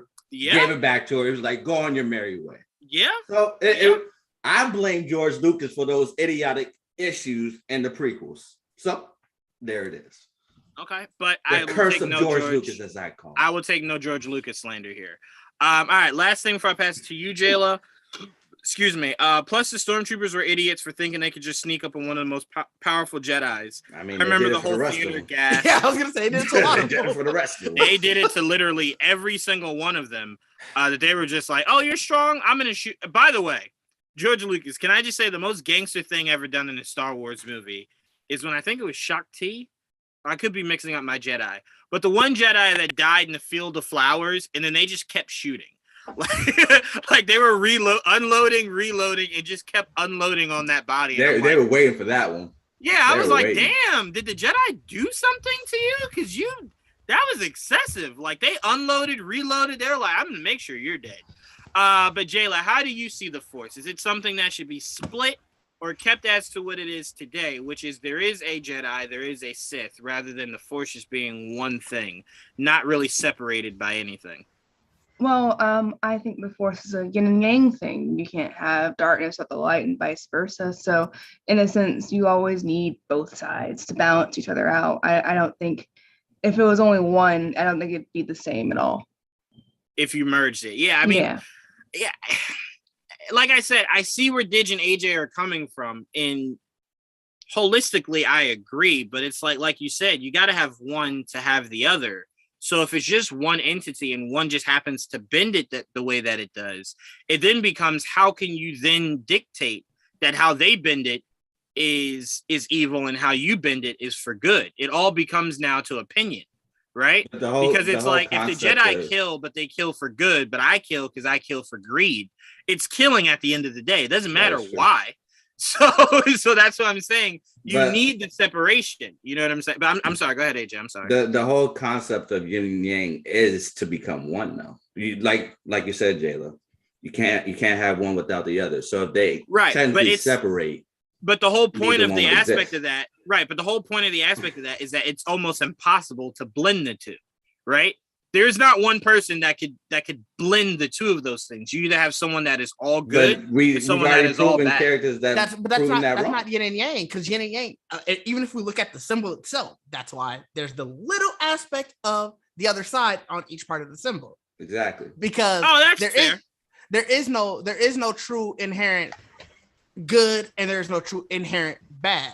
Of course, at least of course in the aspect that's why I was saying with these species and these characters, or even us, we delude that specific aspect of what yin and yang actually is. We choose to divide the differences between what we call good and evil. It's different from somebody else's point of view of what is called good and evil anyway. So it's a hard thing to just judge off of actions alone as well. So it's a whole different situation. So it's tough to say. As I pass it to you, Blake, I'm gonna leave this up to Dave Filoni to answer. If Dave Filoni answers it left or right, that's what it is. Yeah. I agree. Yeah. That's fair. If Dave comes out and says it's this, it's what it is. If he comes out and says it's that, that's what it is. Dave Filoni, give us an answer. Give us an answer, Dave. But Blake, I'll pass it to you. How do you see the Force? I have always seen it as two, like not a single entity, because that's how, at least I've gotten the impression that they've always referred to it as. Like during Yoda's teachings, he's always like, here's the Force, here's what you have to know about the Force, how to become strong with it. Just so you know, there is a dark side of the Force, but we don't touch any of that. So just focus on this.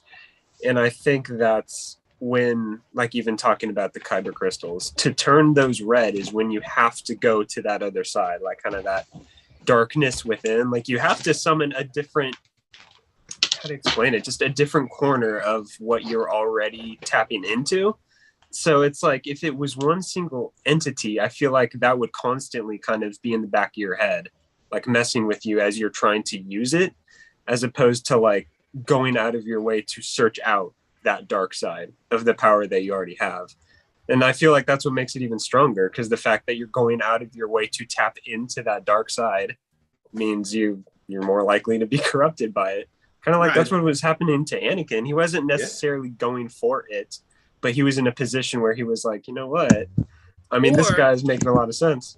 A better example, Blake, would be what we saw Kylo Ren. It was a future he never saw for himself, so he was literally thrusted into it. And then it was just like he was like, it's more with him, it's like he felt like he was given no choice. Right, that's what I'm saying. He was pushed into it. So when he got there, he was like, it's not so bad over here. It's actually pretty cool. He felt like his life was taken from him, which you could argue it definitely was. Right. But that's like how like both like Anakin and Kylo kind of, besides, you know, being related, kind of had that similarity. There was like, they kind of didn't want to go to that side, but like, you know, being failed by the people around them, they're kind of like, yep, all right, I get it now. I think their biggest differences is Anakin was almost hoodwinked. into it, right? Because ultimately there was no real way to save Padme, with or without that power, as we see, right? And Kylo, yes, but like with Clone Wars, they kind of like backtracked from that. You know what I mean?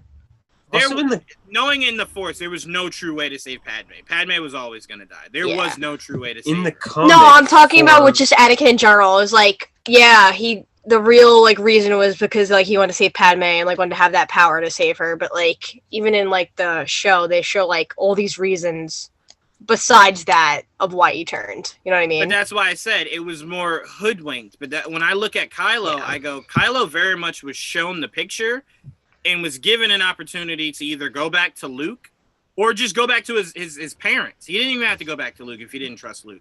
Go back to your parents or see this through and see what it looks like on the other side. And Kylo just very eyes wide open walked right into it and said, well, shit, yeah, fuck this whole Jedi shit. My uncle almost killed me. Let me see what's going on with this dark side over here. So he very much, I don't think he was ever taken advantage of. He saw it for exactly what it was and just wanted to do it. It was just like, well, shit, I'm in my rebellion stages. Why not? But what were you going to say, Blake, before I pass it? In that Kylo Ren comic, I feel like they said he was a little influenced by Snoke before he went there. Because didn't Snoke burn down that Jedi temple? Well, like, they kind of like, even they said in the last one, like, Snoke was Palpatine. So it was like Palpatine kind of doing the same thing to Anakin. What Snoke did was Luke was under the impression Kylo did it.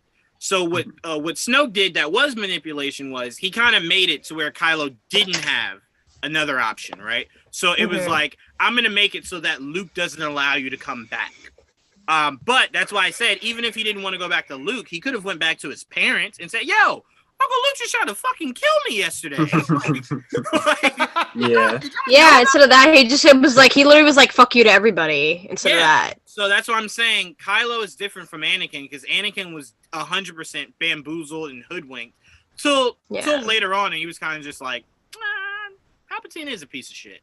But Kylo very much looked at it and was forced to a degree, but very much was just like, I like this. I'm gonna try. Yeah, but like I said, like I would still say that like he was still getting manipulated at one point. Like he was kind of getting like the whole like sprinkle, like, hey, you should kind of turn to the dark side. And he was kind of, and then Kylo being before all that was like no, and then when that happened with Luke, he was like, all right. Vader was being manipulated up until he learns the name Skywalker.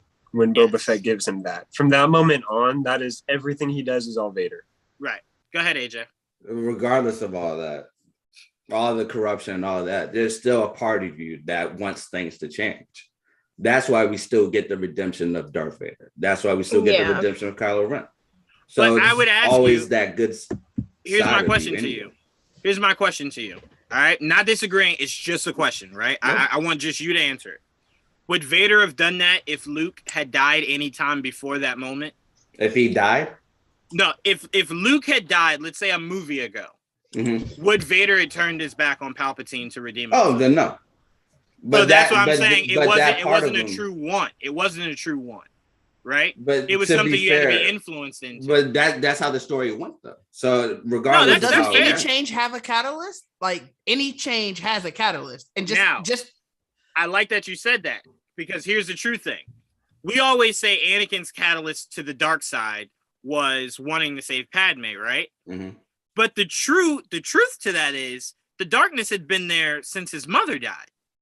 The darkness had awoken in Anakin since then.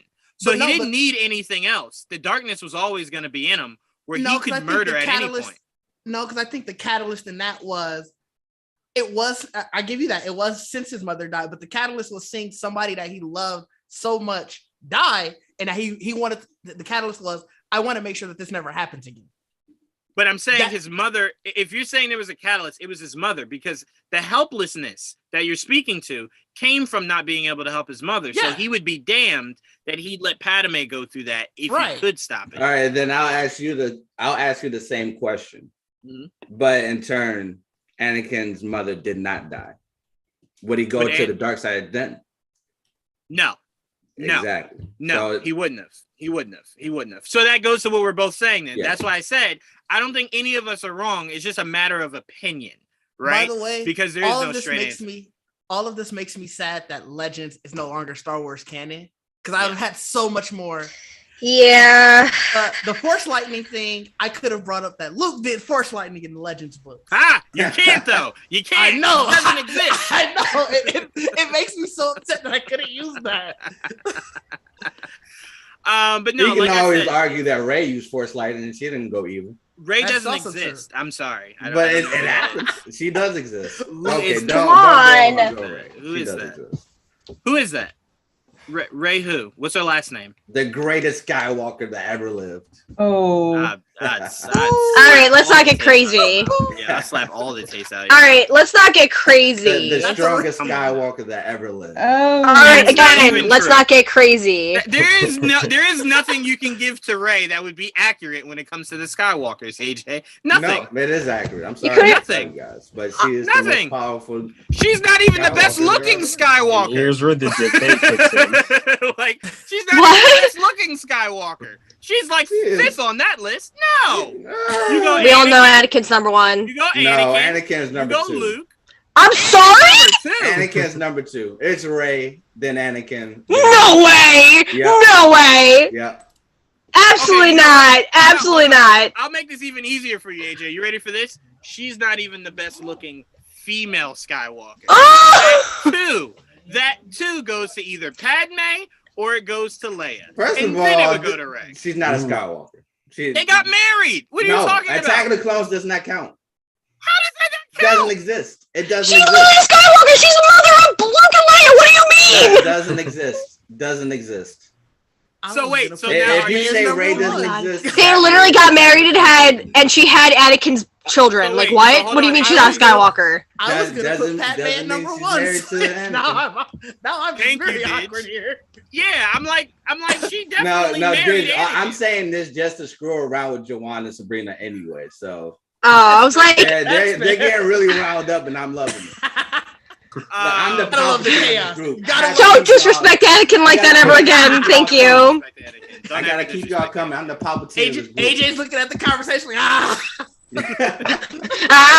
Did you not see those Revenge of the Sith curls on Anakin? And oh my god! Best luck. Come on now, Jawan. Said so bad. Jawan, when we see that again in a month, ooh, that's it. That's it for me. Nope, I'm done. Nope. Take me, Jesus. Take me. Take me right now. And in the Clone Wars armor. Oh my god.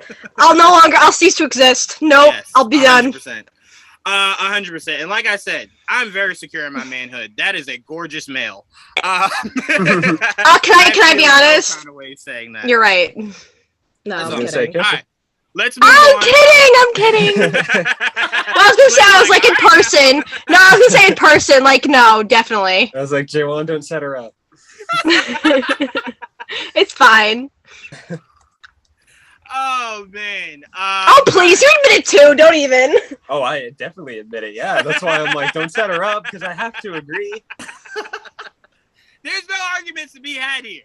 All right, so Jayla, I want to pass it to you. Our next topic is A24, and I want you to break down just the career path A24 is having. Me and Dom said this like 4 years ago that A24 was about to take the entire world by storm. We were very high on A24, and they have literally not let us down since. So I want you to speak on some of the new releases we got coming from A24 and why A24 is literally the greatest studio in movies right now or today rather. Oh, okay. This is gonna be fun. Even though I still have some thoughts about the membership they're doing, but we'll get there. A24 is fantastic because when it comes to them, they are someone that encourages creativity. They're a production company that encourages creativity. Yep. And, they've had their ups and downs within it, but they've had more hits and misses by far. Upcoming just this year, we have Men coming out, I believe, in May. And then we have Bodies, we talked about Friday coming out in August. A lot of people think A24 just does horror, but they do a lot of really cool movies. They did Uncut Gems.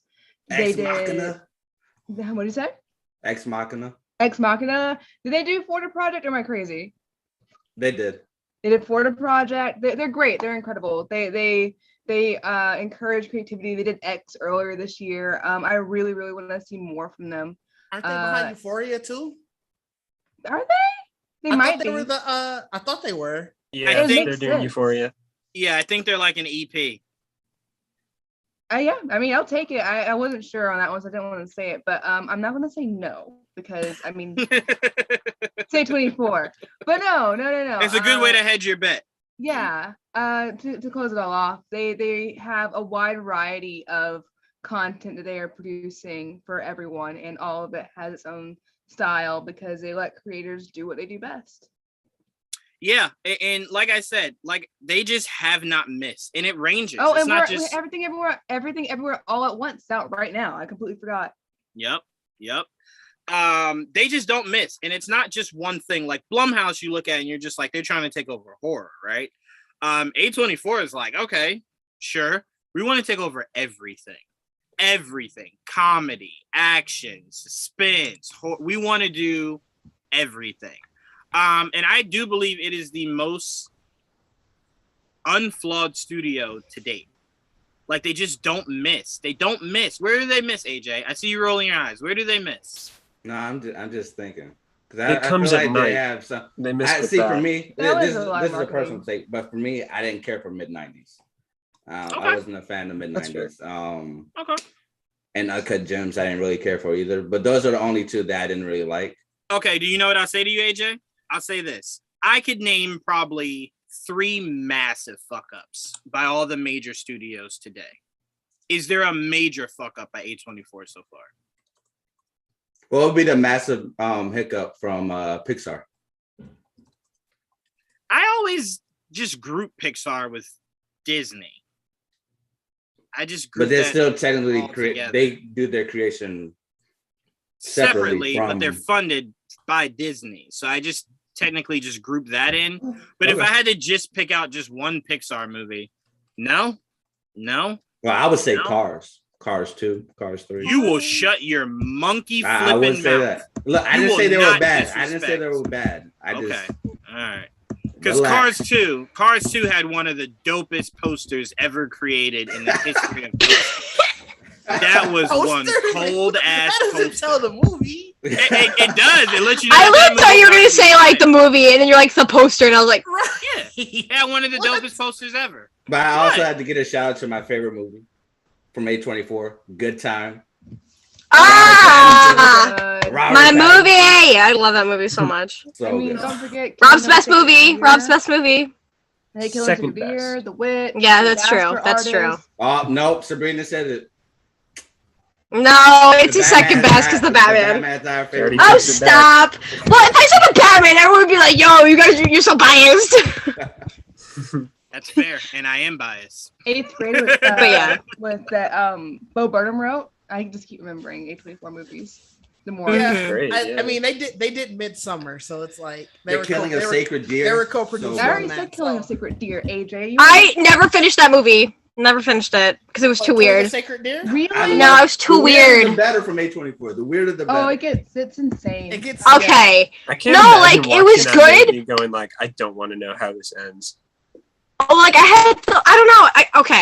I watched it. Like I tried to watch it like twice because I've told Blake. Like I remember when he was at work, I was like texting him. I was like, I'm trying to watch it, and then I would like get distracted. The acting bothers the crap out of me. It's that particular the particular guy that made it. His dialogue has a weird rhythm to it. It's very it makes me like weirded out the entire time because I'm like, what? He did another movie where the dialogue was very unnatural sounding. So that can be a very big turnoff for people. But, I think like I've never felt that way about a movie. Like I usually like if I watch a movie like I'll finish it, but like I don't know. I love Colin Farrell and I love Barry in it, but it's just like I don't know. Like every time they talk, I'm like, ugh. It's not your type of movie. It's not that. No, it's not my type of movie. I just wanted to watch it because I wanted to see like. Can I just say that? I'm glad you said that, AJ. I need the world to do that more, right? So instead of just completely tarnishing something, it's okay to just say it just wasn't for me. Yeah, it just wasn't for me. Yeah, I tried, and like I tried twice. So it's not like I watched 2 seconds and I was like no, I tried twice and I was I like couldn't get through La La Land, so. Oh, I couldn't either. I've never seen it, and I probably never will. I love musicals. Yes, you will. I will love music. I was a theater kid, so I was supposed to like it. That's fine. That's fine, but you can watch High School Musical then. Oh, God. That's the deal. I have to watch God. that, so you have What? to watch La La Land. Oh my God, that's the worst day. Hairspray's a great musical. Hairspray is one of my favorite musical movies. He's watching that too. Either, but La La Land is actually pretty good. La La Land. I like La La Land. Hot take. Couldn't even finish it. La La Land's a good movie, but it's a bad musical as far as musicals go. Like if you're a good. Ooh. That's fair, but I tell you this: if you're gonna force me to watch a musical, I'd rather watch that just for visually how beautiful the people in that movie. There's plenty of visual musicals. I'd watch it on mute. Don't get me started. I'm so into musicals. Like literally, I'll watch the same ones. Actors that look better than those two. I'm talking about visuals. Oh my God, I'm not. No, that's the visuals I was talking about. Yeah, I'm not going down this. I will fight for musicals. Are you talking about like love interest in like a musical? No, I'm just talking about how very attractive those two actors are. Oh, I was gonna say, I have way more better ones. Yeah, but it will be a cold day in hell before I watch a musical. I actually had to,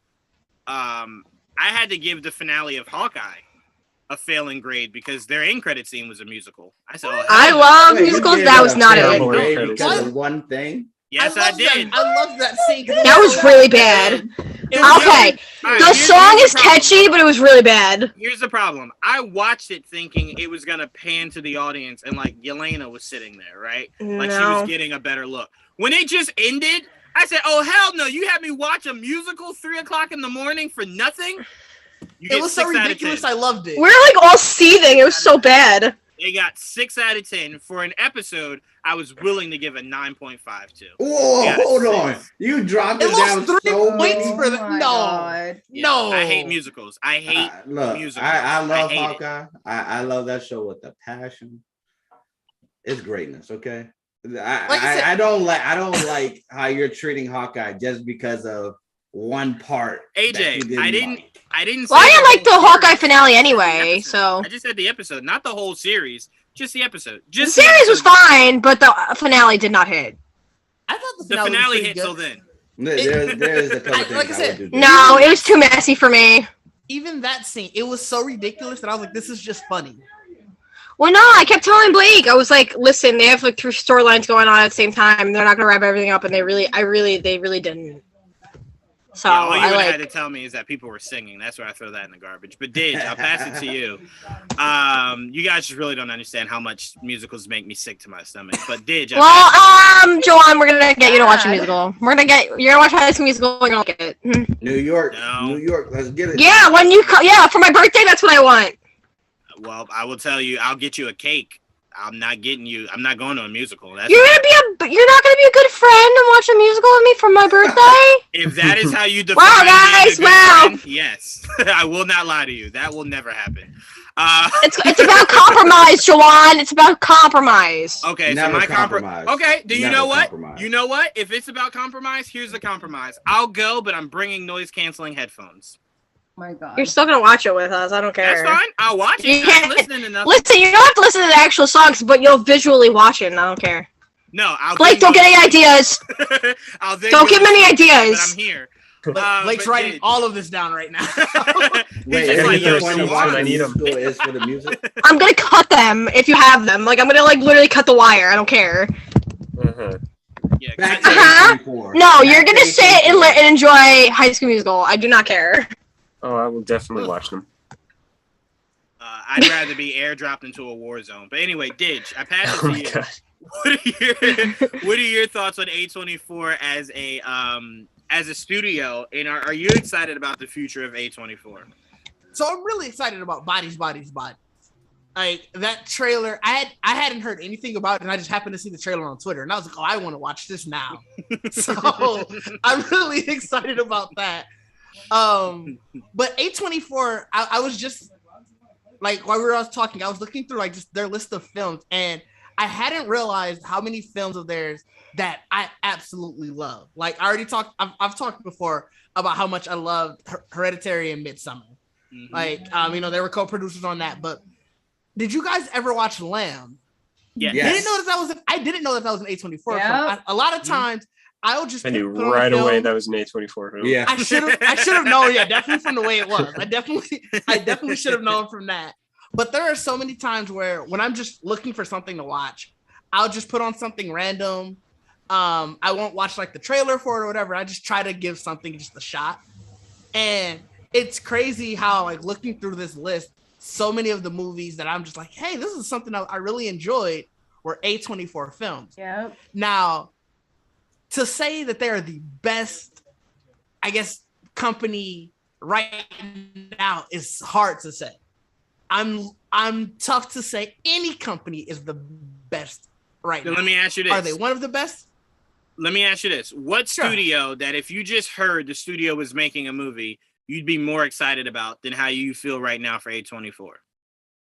Maybe Blumhouse. I do like a lot of horror. Blumhouse do be spitting. They be spitting. They be spitting, man. I just be like, and I have a difficult relationship. Blumhouse is probably the only studio I would say if they said, you know what, we want to do the whole MonsterVerse universe. I would go sign that shit off tomorrow. Sign it now. Invisible Man, to take Invisible Man and flip it the way you did and it still be good was genius. Because I went into that movie. We have to remember that wasn't the original idea. Whatever the original idea was, what it turned out to be was, as AJ would say, greatness. Greatness. That movie was greatness. And it had no business being. That movie should have been one of Blumhouse's biggest flops. To turn out as well as it did is a testament to Blumhouse for sure. Now, I won't argue with anything else Blumhouse, Jayla, but that movie I will defend. No, I loved Invisible Man, but I never had any doubt when you look at who was working on it. That's fair. Okay. That's fair. That's definitely fair. Yeah, I won't argue that. That's fair. And look, Elizabeth Moss, I mean, when does she not give her all?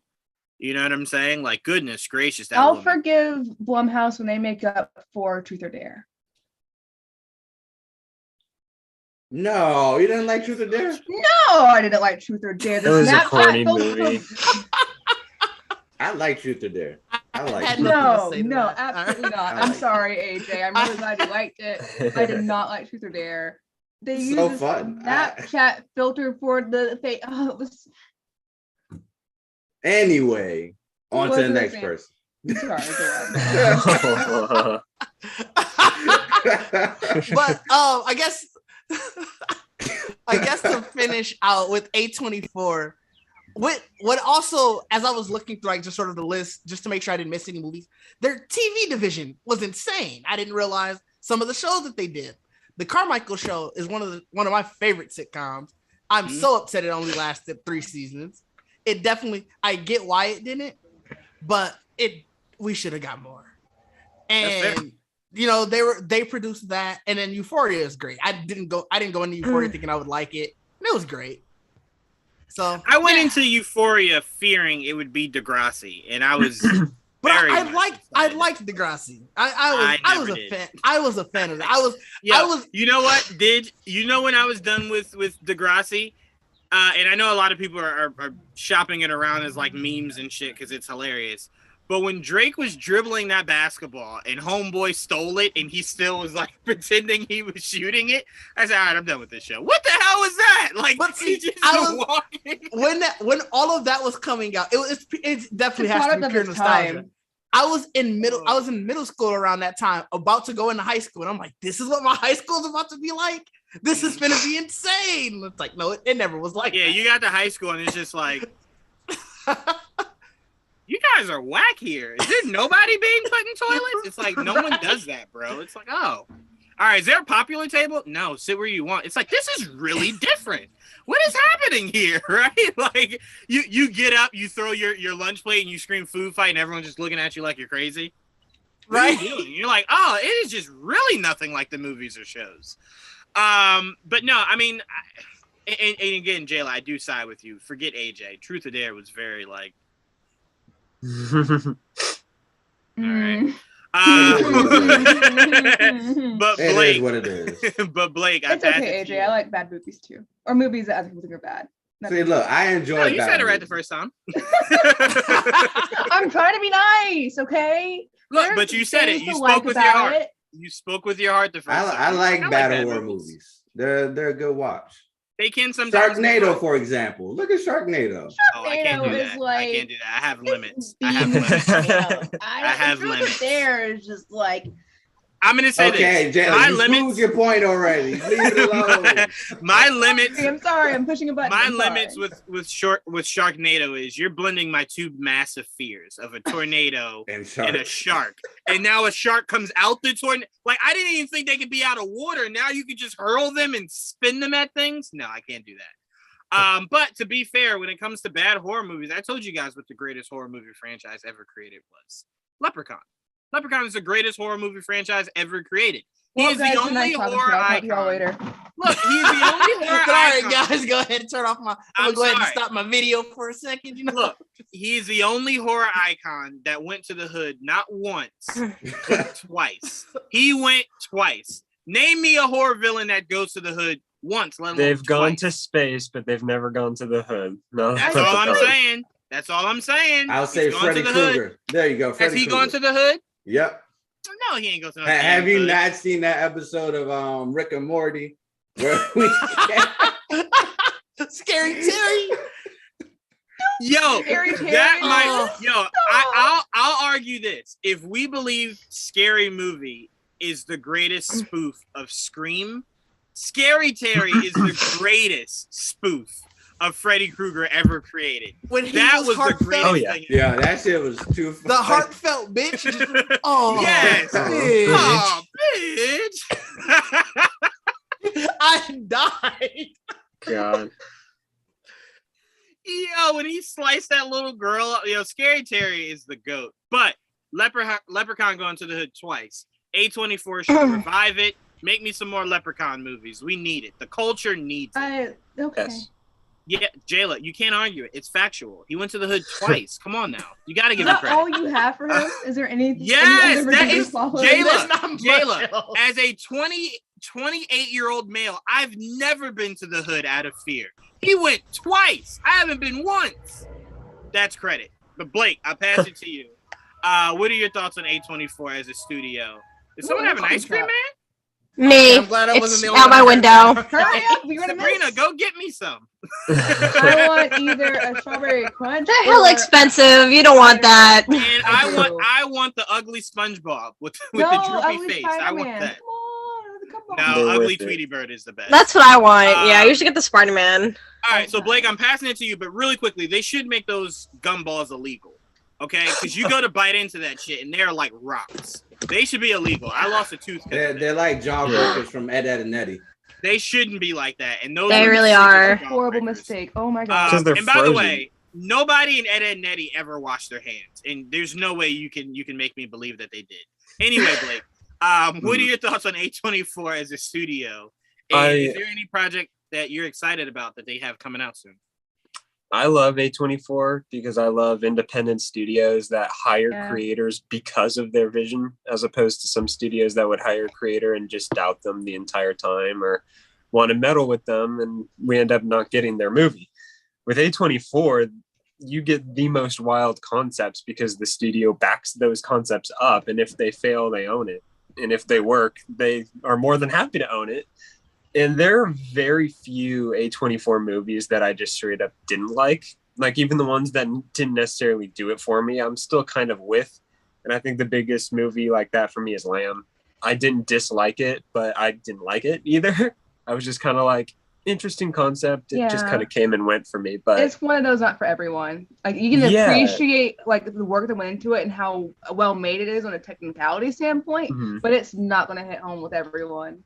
Exactly. It's not that I think they didn't execute the movie well. It's just how they executed it wasn't necessarily for me. But that doesn't mean I think it failed. But the movies I straight up didn't like were It Comes at Night.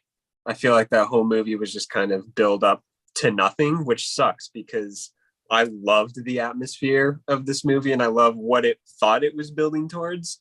But by the time the credits rolled, I was like, damn it. I was burned by It Comes at Night too. What? Damn. I was burned by It Comes at Night too. Most of the marketing set me up for something else. And I was like, oh, this is sick. And then no. I do think marketing failed it. And the other movie I didn't like, sorry Sabrina, was High Life. I thought that was one of the worst Robert Pattinson movies that I have ever seen. I would rather watch Twilight again. Any of them, pick than High Life.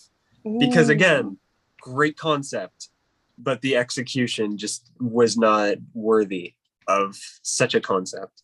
I still to this day. Oof. I didn't hear what you said. Froze for me. I heard it. It completely frozen. That was a. What'd you say? I still to this day, he will not repeat it. He will not repeat it if he wants to be part of this. No, what did he say? I said it sounds he can like message you. He can message you. Message me because I want to know. I will not let him say it on this show. I will boot him from this episode. What happened? You can't keep me from I'm gonna rewatch this episode. What is that? I'll tell y'all. I need the juicy bits. I will say this though, Blake. I went back and rewatched them when he got casted because I always felt like they were maybe just poorly ridiculed. Those Twilight movies are not as bad as people make them. No, they're not bizarre, at all. Dude. That's why I would have such a easy time rewatching those. High Life was hard to watch. Now, look, bad. I'm not saying that they're great or they're anything like that, but they're not as horrible as people make them sound like it was the worst thing they've ever seen. And I'm like, it wasn't that bad. Yes, it is. Nowhere near the worst. They were pretty bad. They were pretty bad. It's a fever dream. Like what happens in those movies is a fever dream, especially towards the end. With it's a fever dream. It's insane. I could do without all the shirtlessness that I got, but I did not hate any of those movies. It's so dramatic too. I do believe a lot of the actors underacted in those movies. Yeah, I believe that for sure. I have a fun fact for you, Joanne. What? Robert Pattinson almost lost his job on Twilight because he was being too moody, and they're like, "You need to cut it out. You're doing too much." Really? And, yeah, he was. He said that himself too. Yeah. Yeah. There's a fun fact for you. Look, Twilight had to crawl so the Batman could walk. So Absolutely. you gotta appreciate it. Yes. And gotta respect where he came from. And shout out to Mr. E, who said, if I'm afraid of Sharknado, they made a Clownnado. Did they really? Oh, God. Yeah, he showed me the artwork. Yeah.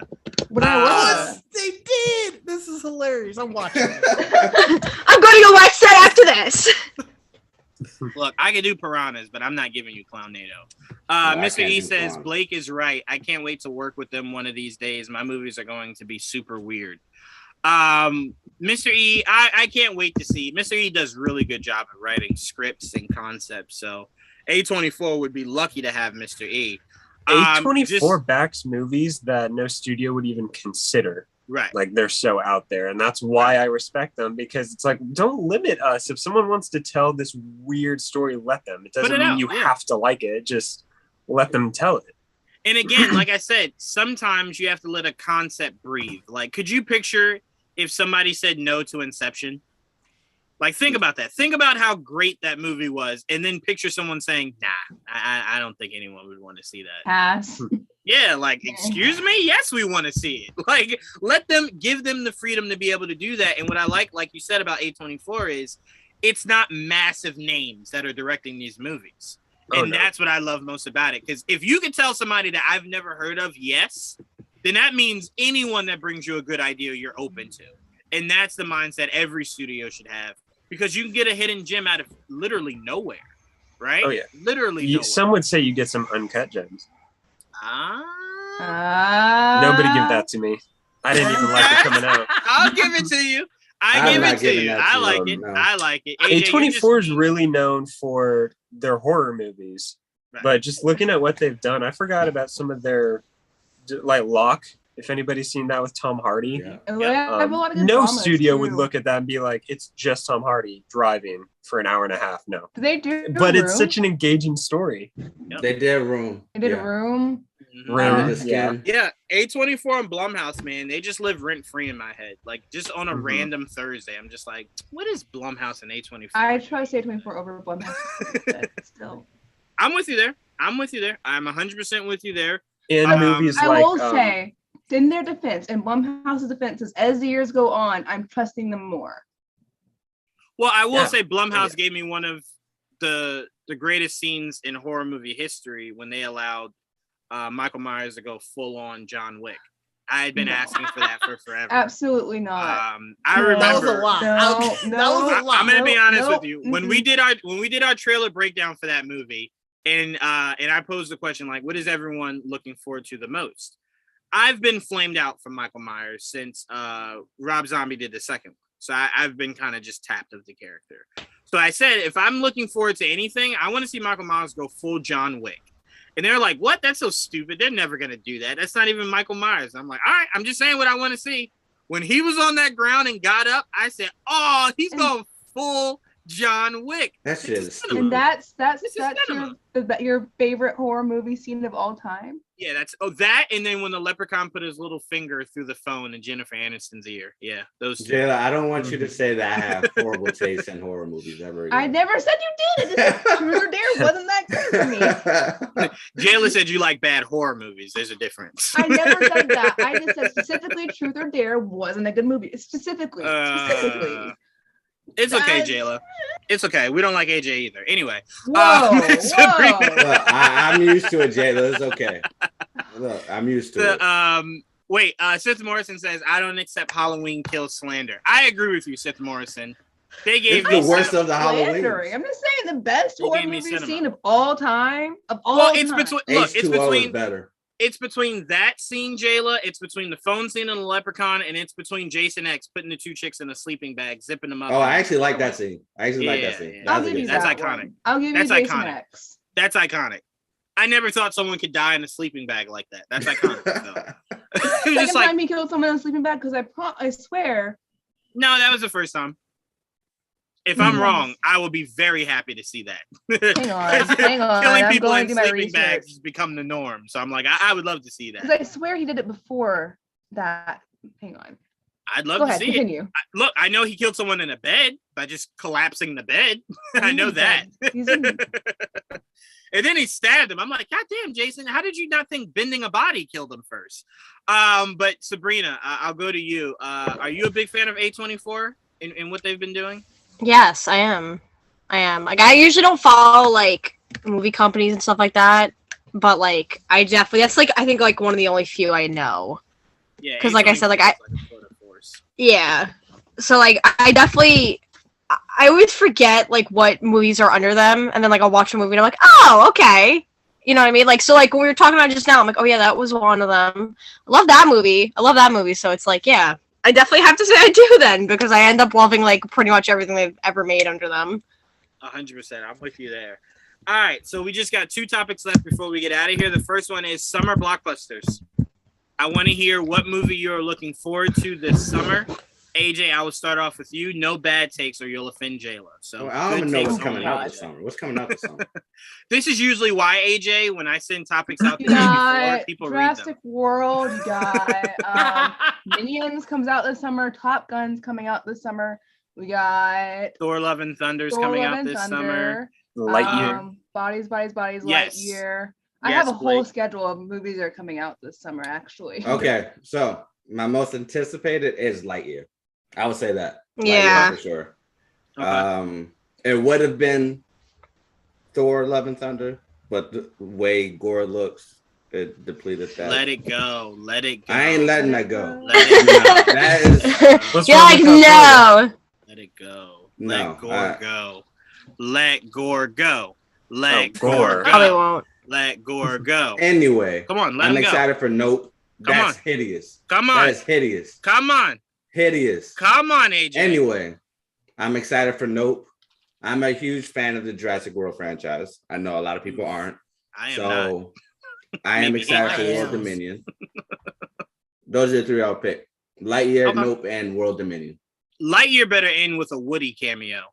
No, please no. Yeah. Have Woody No. show up.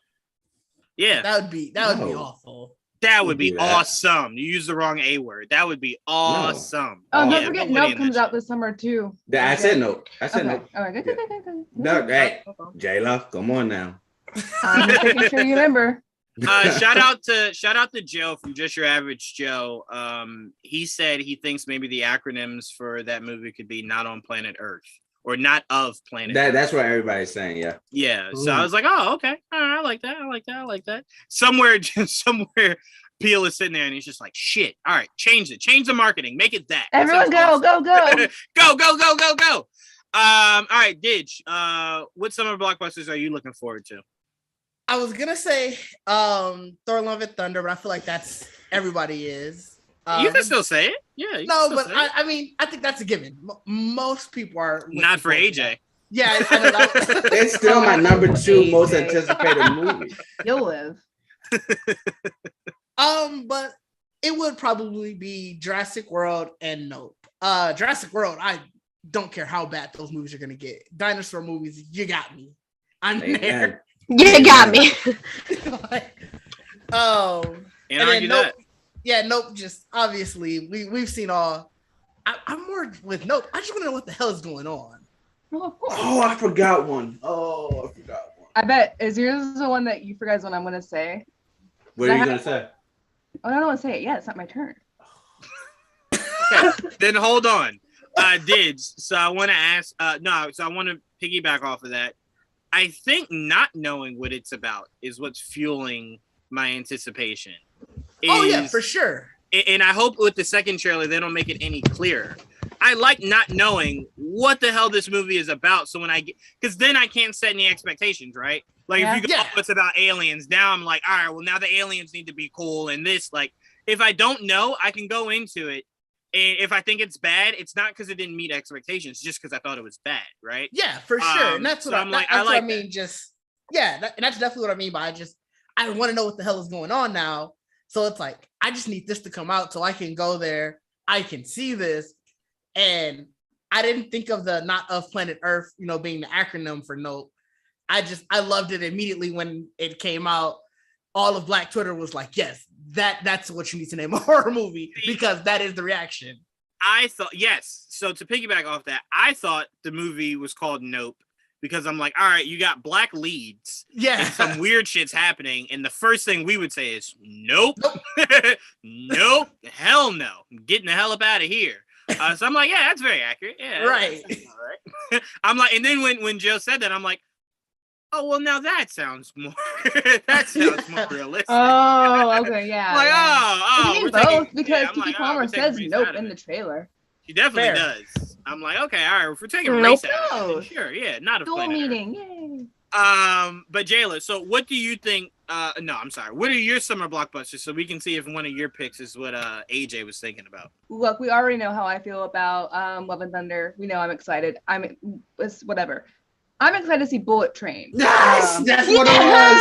That's what it was. Oh, I'm so excited for this movie. It looks so good. I love some just pure action. Where they actually take the chance to see the action. I know for a while we had a trend for like shaky cam action, but thanks to things like Kingsman, John Wick, that kind of died out. And this feels like a movie to add on to that kind of list of fun action movies that are just here to give you a good thrill ride. The cast looks amazing. It looks like it has a good sense of humor. It looks like a fun concept. I'm just stoked to see. I am so excited because I'm not gonna lie to y'all. When I first heard the name, I'm like, that sounds dumb, and I saw the trailer, and I'm like, oh, all right, no, I'm so down for this. Absolutely, it's gonna be a blast. But yeah, that Nope, Bullet Train, and probably Bodies is what I'm pretty stoked to see. I just said how much I can't wait to see Bodies. Well, I'm sorry. No, I'm just saying I can't believe I forgot to list that. Yeah, you forgot to list it. I'm sorry. I just talked about. I don't know where I was going with that. It's fine. This year, the summer is pretty stacked because we have Jurassic World with my boy Jeff Goldblum's gonna come back. Please don't kill Jeff Goldblum. I will also die. He's probably gonna die anyway, so it's whatever. Top Gun. My dad is so excited for Top Gun that he gets mad at me every time I tell him Tom Cruise is gonna die. We have a great summer coming up, so I can't wait. Doesn't even get in TV shows. Oh my goodness! Did you inherit Trayvon because he's not here? We're trying to kill off. He's gonna die. If you don't look, I'm telling you, if you watch that trailer, it screams Tom Cruise is gonna die. Only reason I believe he's not gonna die is the likelihood of Tom Cruise allowing that franchise to be passed on. Look at Harrison Ford. He is 157 years old, and he's like, no one will be Indiana Jones but me. I will be Indiana Jones. Kill that franchise, please. Jesus Christ. Don't kill that franchise. Kill the franchise. Shut your mouth. Spicy take. Now, I will say Bullet Train is number one for me. Yeah. I was hyped about Bullet Train when the casting was announced. And then when they casted my future wife, Karen Fukuhara, like, oh, hell yes, I want to see this movie. Karen Fukuhara is my background screen. I've loved Karen Fukuhara since the first day I saw Karen Fukuhara. What day does it come out again? I don't remember the exact day. I think maybe July, maybe July. I think. Does it? I don't know why. For some reason, I thought it was coming out in the fall. Yeah, July 29th. Okay, I thought it was July. I don't know why I thought it was the fall. I would have definitely named that too. July 29th. Yeah. Did you just ignore Didge saying that? My bad. Legit just said it. AJ was just like, nah, I only hear myself talk. It looks like it's so good. I can't wait for the action, but I think the thing that got me most excited for Bullet Train was when they said it's what got Aaron Taylor Johnson his role as Craven. Craven, yeah. Like, well, what did you see in Bullet Train that got him? What? Yeah, like, what did you see? And it turns out Bullet Train is what got Bad Bunny his Sony role. So I'm like, what the fuck are they doing in this movie that they're like, let me give you a franchise. Here's a franchise. Sony's just like the bare minimum. Lead our next Marvel villain movie. I'm hoping that's not the case, Blake. Craven, I'll give you, but I don't know if, like, never mind. No, look, Bad Bunny's for however you feel about the movie itself, I won't argue that, but Bad Bunny, now it makes all the sense, and another shout out to Joel, it makes all the sense in the world why Bad Bunny did that whole wrestling angle. I'm like, you're doing a luchador character, right? So I'm like, wrestling definitely helps to get into the vibe of that. And then obviously his I loved him in, he didn't have a massive role, but I did love him in Narcos, the final season of Narcos. I don't think he's a bad actor. Don't get me wrong. It's gonna be really hard to sell me on this movie. Jayla, feel bad for y'all because I'm ignoring these movies now. Sony has been struggling to sell me on any of these movies. I have no legit reason to see not near one of these. I'm really hurt about Craven, because Craven's Last Hunt is one of my favorite Spider-Man runs. It's my favorite story. And I know, because there's no Spider-Man, AJ. That's not true. There's no Spider-Man for them to do, and that's what makes me upset. That's not true. It is. This is 100% true. They're not doing that. They're not going to do it. No, they're not going to do it. It's not true. What makes you believe that is not true? What makes you believe that? Because do you know what Sony's plan is for a Spider-Man in that universe? What's their plan? I know it's from the Spider-Man into the universe. Stop. My point is, no one knows what their plan is. So to say it'll never happen, and then they announce they're bringing Andrew Garfield Spider-Man. Is Spider-Man going to be in the movie? I don't know. No, he is not. I will tell you that now. He is not. He's taking a break. He is not. Yeah, so that he's not. He said he's not even doing any acting right now. He's taking a break. But a break could be 2 or 3 years. Spider-Man movie in that franchise could be 2 or 3 years away. We don't know anything now. No, but I'm saying a cameo of a Spider-Man being. It doesn't even have to be. Let him have it. We don't know. And then it's not. I'm not trying to sell you on Craven. I'm just saying. I don't know what their plans are. So to say it'll never happen. You can be optimistic. I don't know that. Both of us. So far, it's Spider-Man's universe without the character Spider-Man. Yes. No disagreement. I will remain. This is one of the few things I will remain cynical on until they prove me wrong. I'm not cynical most of the time, but this whole Marvel Spider-Man villain cinematic universe thing, we'll see. I'm just saying.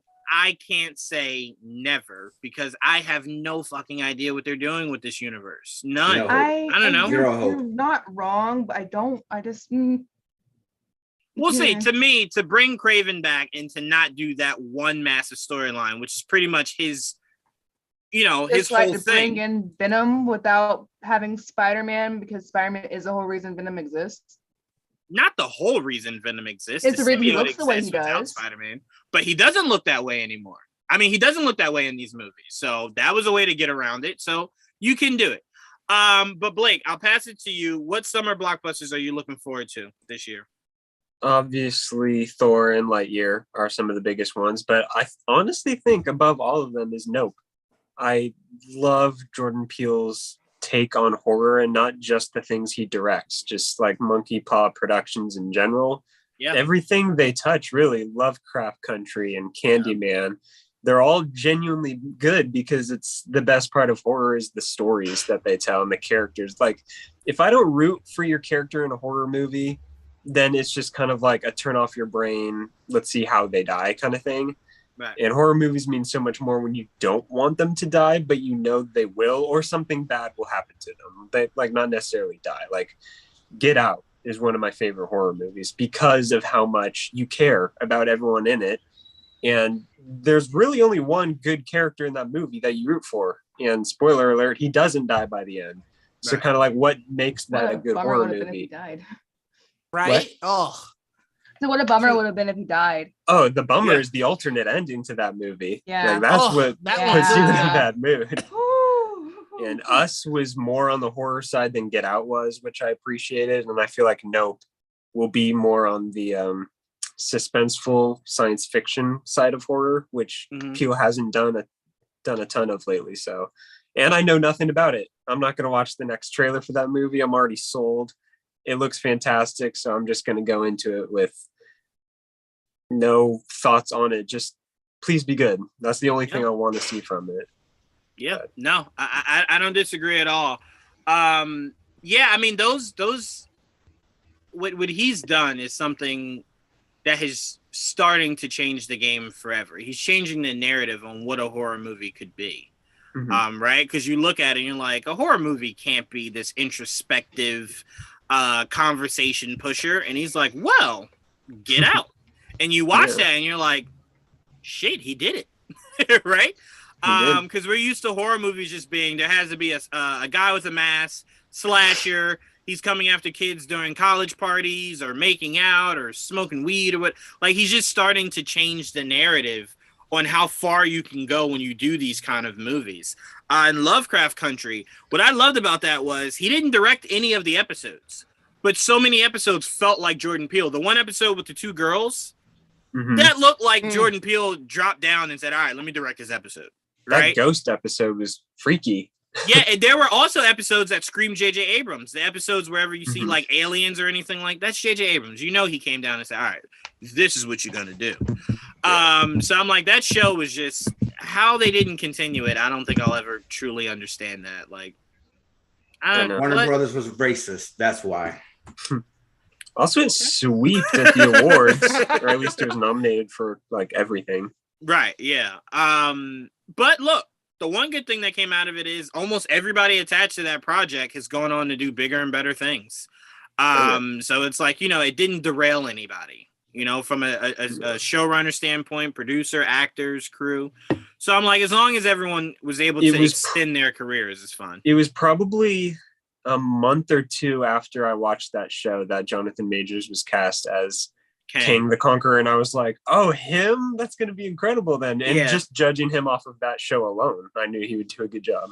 I remember when they announced it, I was like, King the Conqueror. Huh. That was one of the characters you were like, would that actually work? Yeah, I was like, how are they going to do that?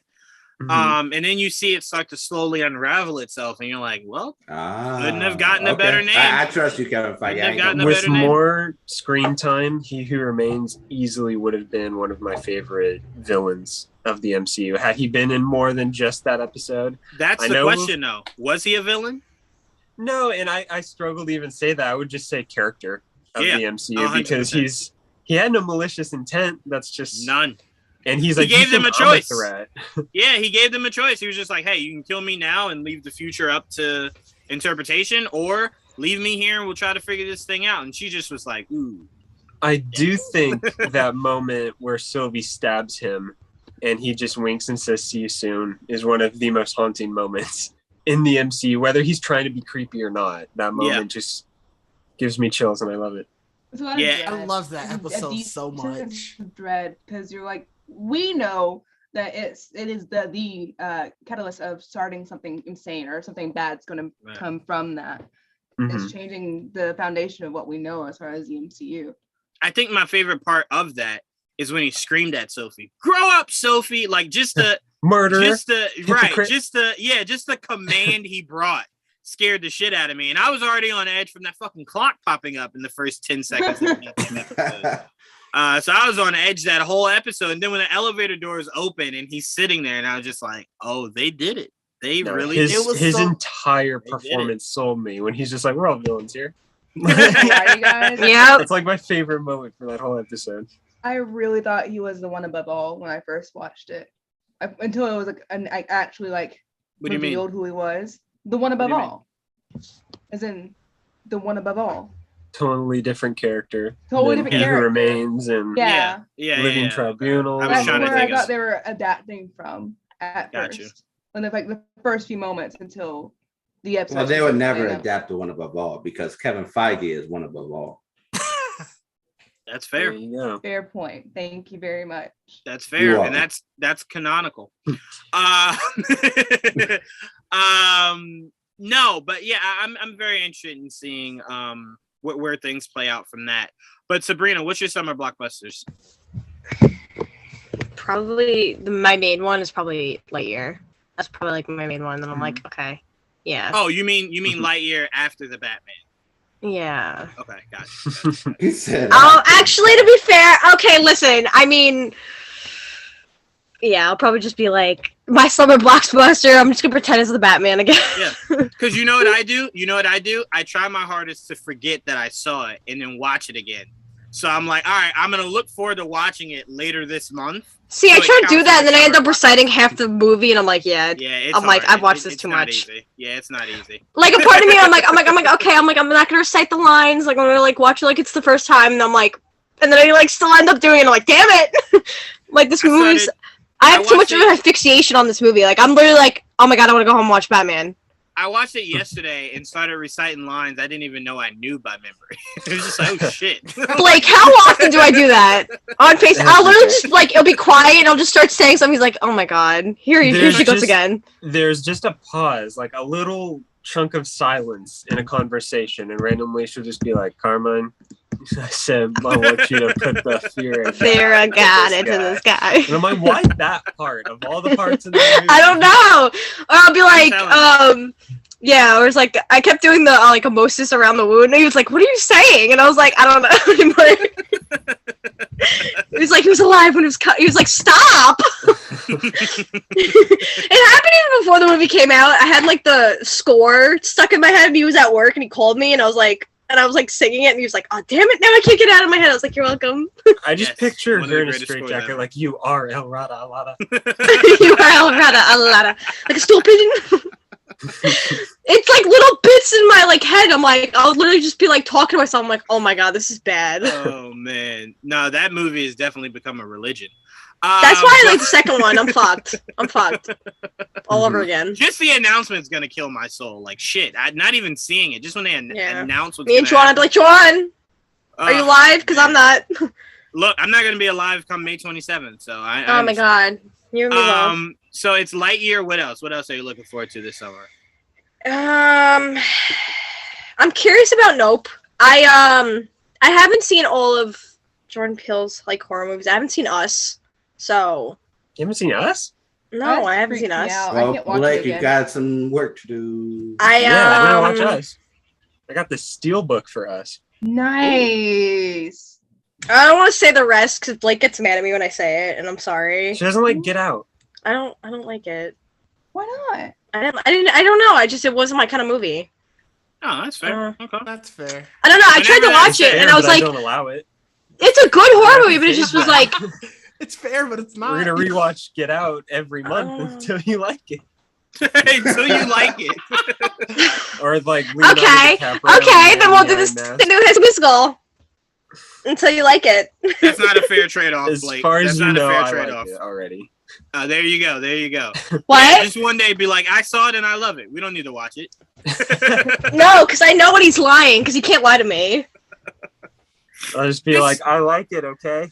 Yeah, just sing. No, I'd be like, you're lying to me because you never lied to me, and I know you're lying. Just start singing "We're All in This Together," and Sabrina will understand. No. Okay, don't sing it here. Don't sing it here. Once we know, then we are first. Goodness.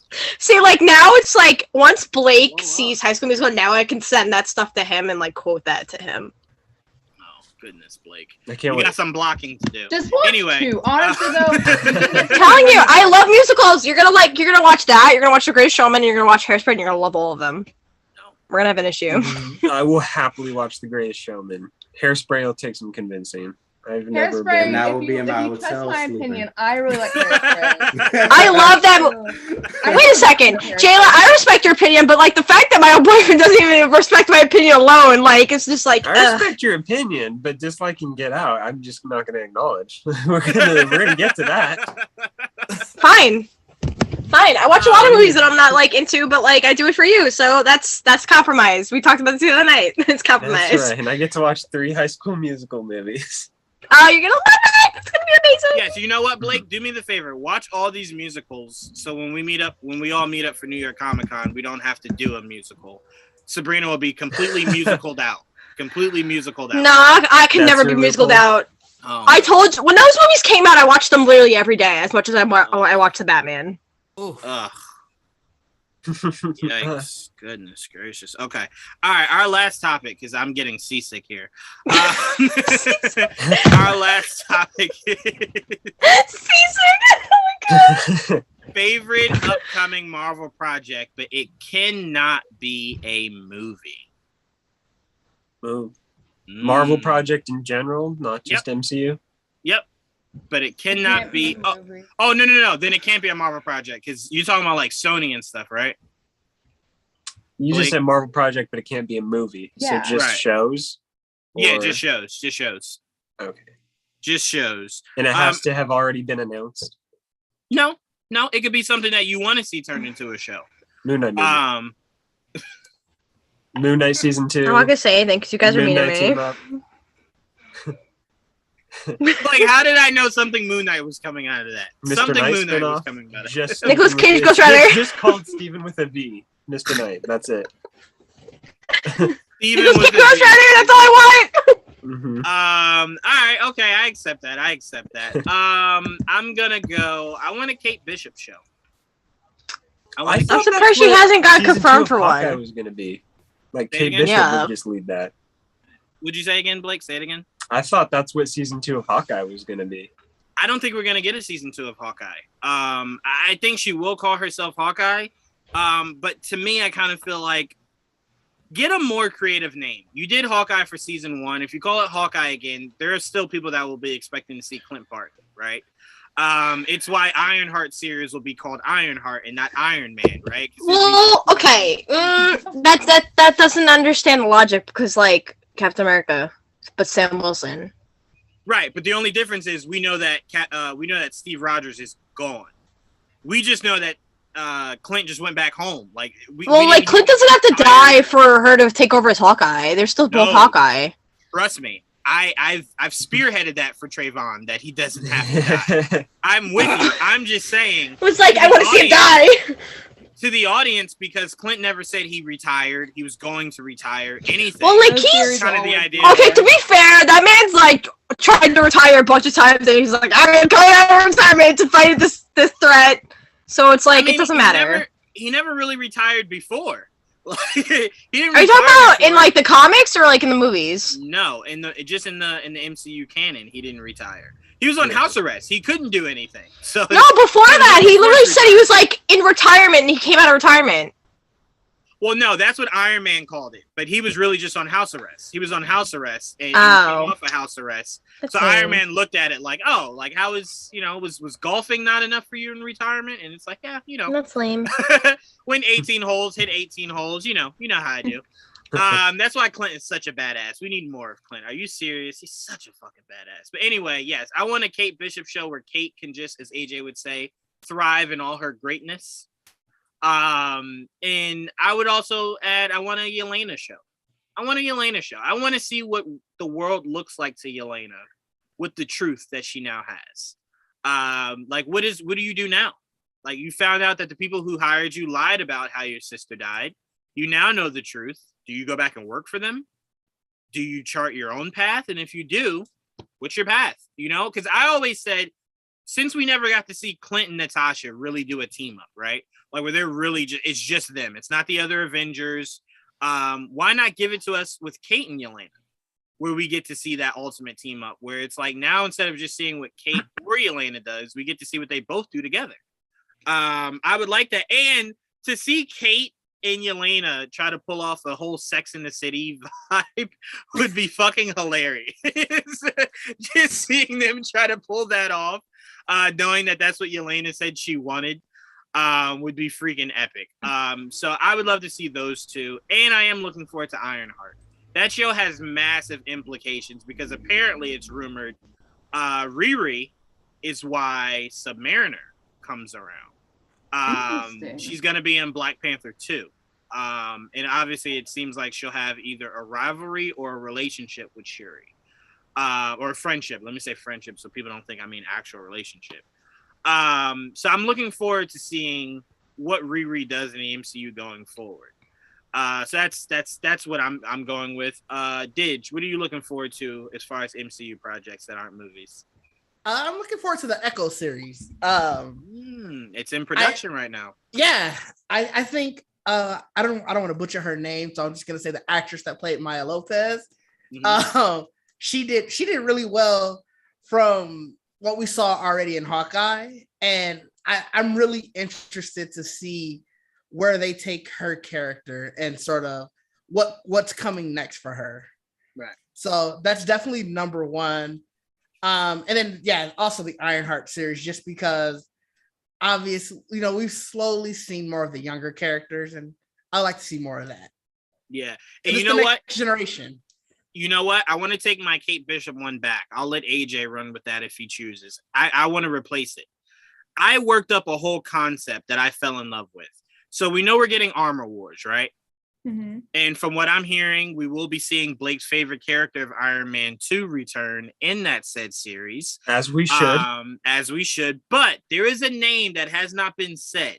And I know what people are going to say, but I think it could still happen. I want to see that as everyone's fighting to who takes over Stark's empire. Everyone's fighting. This whole chaos. You got War Machine trying to bring order to the chaos. And who steps through the smoke to buy out Stark Enterprises? No. None other than Norman Osborn. And Norman becomes the Iron Patriot that he should have always been. Should have never been in Iron Man 3, that piece of shit movie. But you see Norman Osborn become the new face of tech in the MCU. And that's when we finally get Oscorp. We get Oscorp. That is the new conglomerate for tech within the MCU.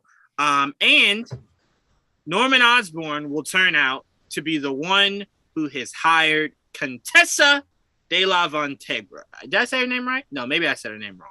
But Contessa, who we saw pop up in Falcon and the Winter Soldier.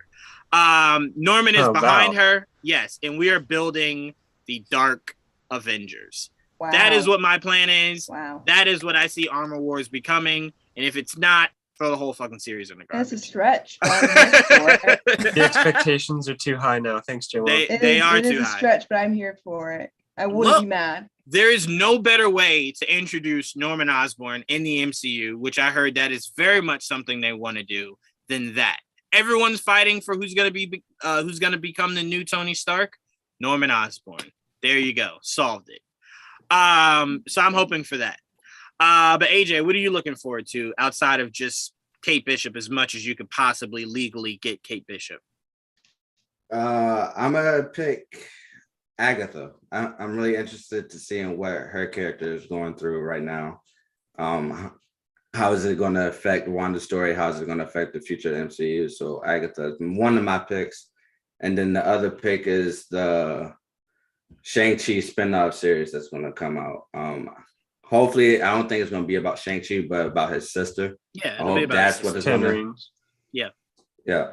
So I think that would be a cool way to explore that area of the MCU. So yeah, I 100% agree with you, and I would love to see her interact with the Power Broker, see that grow, and see her build connections based off of the Power Broker. And like I said, I want to see an all-woman team up.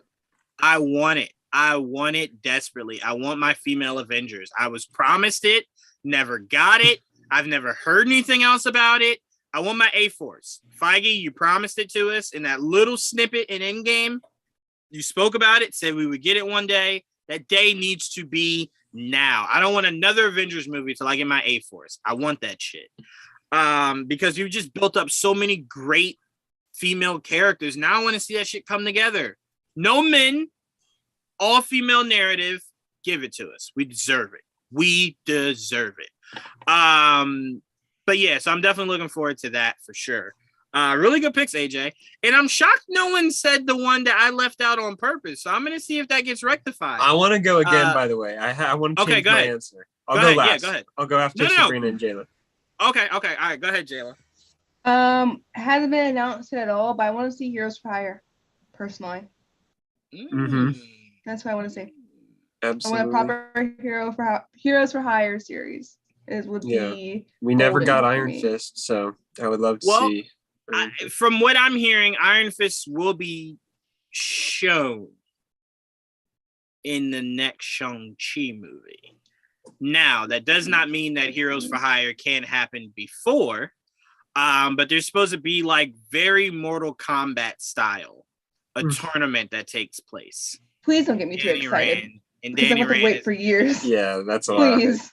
Yeah, so that's what I've been hearing for since Shang-Chi came out, that was where they wanted to go with the second one. Nice. Is bringing in Danny Rand, but who knows? No need to set expectations on it. But a Heroes for Hire would be dope. I want them to bring back my good friend Cheo, who was a showrunner for Luke Cage. That was the best Iron Fist we got. Is the Iron Fist in the episode of Luke Cage? So shout out to Cheo. I hope they bring him back, and I believe Feige will give Cheo more freedom than Netflix did. Those cheap bastards up at Netflix fucking gave us Iron Fist with no suit. Like, I don't want to talk about the Netflix Iron Fist. That was your issue with Iron Fist? Please don't make no. me That wasn't my issue. But it hurts. Iron Fist and Daredevil have the most practical suits, and you just found. What sucks is he had a suit in the flashback, which means they know what to do. They just chose not to do it. Danny Rand so annoying. He made him so annoying. Also didn't help. Yeah, that also didn't so help. Annoying. But all right, so Heroes for Hire. What else do you want to see play out, Jayla? That was my one answer. That was your one. And I'm excited for plenty of things. That's the one to pick something that like wasn't announced yet. Because like the announcement stuff, yeah, I'm excited for Armor Wars or see She-Hulk or all the Marriott things are coming down the pipeline. What If season 2? I'm pretty excited about. But for like one that hasn't been announced yet, I would love to see Heroes for Hire and get them to use those Netflix show properties again, because I adore all of those shows. I adore most of those shows, and it'd be nice. And you know what I would like to see, Jayla? I would like them to see, if they're going to do Heroes for Hire, really go for it. You know who I want to see? You know who I want to see cameo? Just cameo, not part of any fight scene. Oh, that would be bananas. It was fun when he was working with them. I love that little... I want to see them interact with Spider-Man. Oh, absolutely. That makes more sense. Sorry. In a Heroes for Hire project, because it's like, that would be something that really lets fans know that there is nothing the shows can't do or won't do. Right. There is no limits. There's no like, well, we only want to save that for the movies. Nah, I threw Spider-Man in. Let Spider-Man be a street level hero. That's what I said. Just stuff. Like I said, and again, he's not fighting. He's not part of the big boss battle. He's just a cameo. Like, you know what I really want to see, Jayla? I really want to see an episode start with Luke Cage and Danny Rand on top of like a scaffolding, eating a hot dog, and Spider-Man just drops down. So just ripped straight from the comics. Ripped right from the freaking comics. He just want to rip them straight from the comics. I agree. Right from the comics. That'd be great. That's all I want. That's just how the episode starts. There's a lot of moments of Spider-Man just eating on rooftops. Now that I'm thinking about it, that is. I mean, if you could swing through a city, I feel like you'd do that. You gotta eat on rooftop. You just have to. It goes hand in hand. So yeah, I definitely want to see that. So I'm glad you said that, because it definitely deserves a place in these MCU shows. Sith Morrison says Norman ain't coming. It is a perfect concept though. Bro, I've worked up in my head. I've even casted. This is where Norman you shoot Osborn. yourself in the foot, Jawan. This is it. I've even casted him. I want Matthew McConaughey. No. I want Matthew McConaughey as Norman Osborn. No, That's what I want. I disagree. I want that desperately. Respectfully disagree. I want that respectfully. All right. I disrespectfully disagree.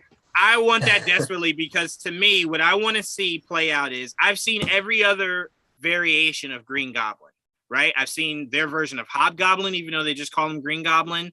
I've seen regular Green Goblin. I want Ultimate Goblin. That's what I want. I want Ultimate Goblin, and seeing Matthew McConaughey transform and just go completely insane. Into a dragon. Yes, I want that desperately. To be fair, overall, MCU feels like it does lean more ultimate. MCU is ultimate. Yeah, it is completely ultimate. That's what I'm saying. So you're not wrong where you're going. Yeah, they've been completely ultimate. The only time they've gone away from ultimate is Thor. But as you see, they're getting back to Thor being more so playful. Well, I didn't want to say completely ultimate and be like, well, actually, Jayla, but no. No. I would never do that to you. Devote too much, but yeah, you're right. Yeah, no, as soon as you saw Nick Fury was black, they were going ultimate. Yeah.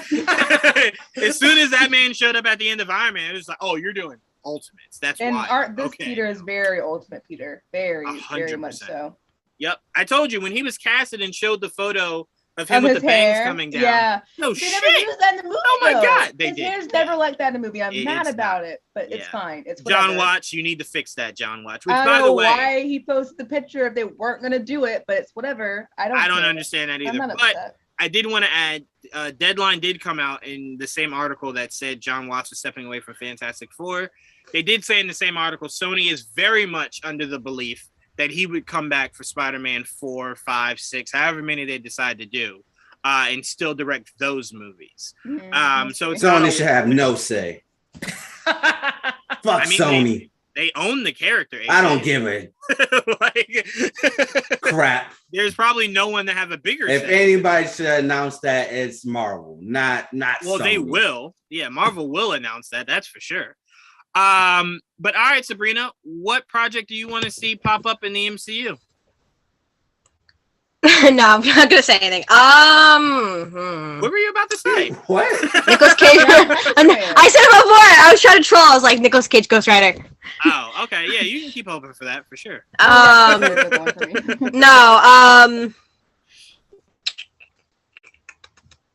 I feel like I said it last time. What? But like, he wouldn't get his own series though. But I said it last stream. I definitely said it last stream. Who? Star Fox. I just want to see more of him. Why can't he get his own series? I feel like I said no. I'm saying I feel like we were talking about that on Wednesday. I feel like I said that. Maybe we did, but I could see him getting his own series. I don't see him getting his own movie. That's not not movie. I want his own project. Anybody could get their own series. Yeah, anyone can get their own series, but his own movie. Can get his own series. Anybody can get his own series. No, I was talking about movie. I was just talking about in general. I want him to get his own project. Like, I want to see him any way I can. But if like my dream, like I would watch the shit out of his own series. But like, if it doesn't, like, I want to see him in something. Yeah, for now, you're going to have to suffer through Eternals 2 if you want to get. I don't care. I don't care. I will do that for him. No Eternal slander. I don't care. No Eternal slander. Eternals is top 10 MCU movies. I don't know if I can. My point is that I watched that movie for one reason and one reason only, and I will watch the second one for one reason and one reason only again, and that's fine. As long as you bring in the money, I'm with you, Sabrina. Just bring in the money. That's fine. I literally will watch. I will go see that movie a bunch of times if Harry has a bigger role. I'm not even kidding you. Exactly. There you go. I'm with you. I literally bought Star Fox's first appearance for my job because like I wanted it. Yeah, no arguments here. That's all we asked for. Sith Morrison says Matthew McConaughey for Norman. I'm down. What about Kevin Bacon as Norman? Absolutely not. I don't see that. I don't know. To me, like I said, the reason I went Matthew McConaughey is you need someone like, again, a lot of people would have never said Robert Downey Jr. for Iron Man when they were casting that movie. It's not till you see it that you either go, it didn't work, or oh my God, this is, as AJ would say, greatness. I think Matthew McConaughey can bring a level to Norman Osborn. That's a blend of what's his name just did with his Norman Osborn, but it's something different, right? It's a lot more different. So he leans more into a blend of what Stark was, but who Norman Osborn truly is, right? Did you just call him to Phil? What's his name? No, I couldn't think of his name in the moment. I couldn't think of Willem Dafoe's name. My brain doesn't work. Willem Dafoe, thank you. You're welcome. But Matthew McConaughey, and again, if you don't think Matthew McConaughey could be Norman Osborn, watch a movie that came out last year called The Gentleman. Matthew McConaughey. Oh my God. Fucking epic in that movie. That movie fucking so epic. Charlie Hunnam also needs to find a way into the MCU. I fucking love Charlie Hunnam. Will it be Green Arrow? No, he's Green Arrow. Stop it. Not taking that away from me. Why can't he do both? I don't care. As long as he's Green Arrow, I don't care what else he does. I still no, he's Green Arrow. I can see him as a Green Lantern.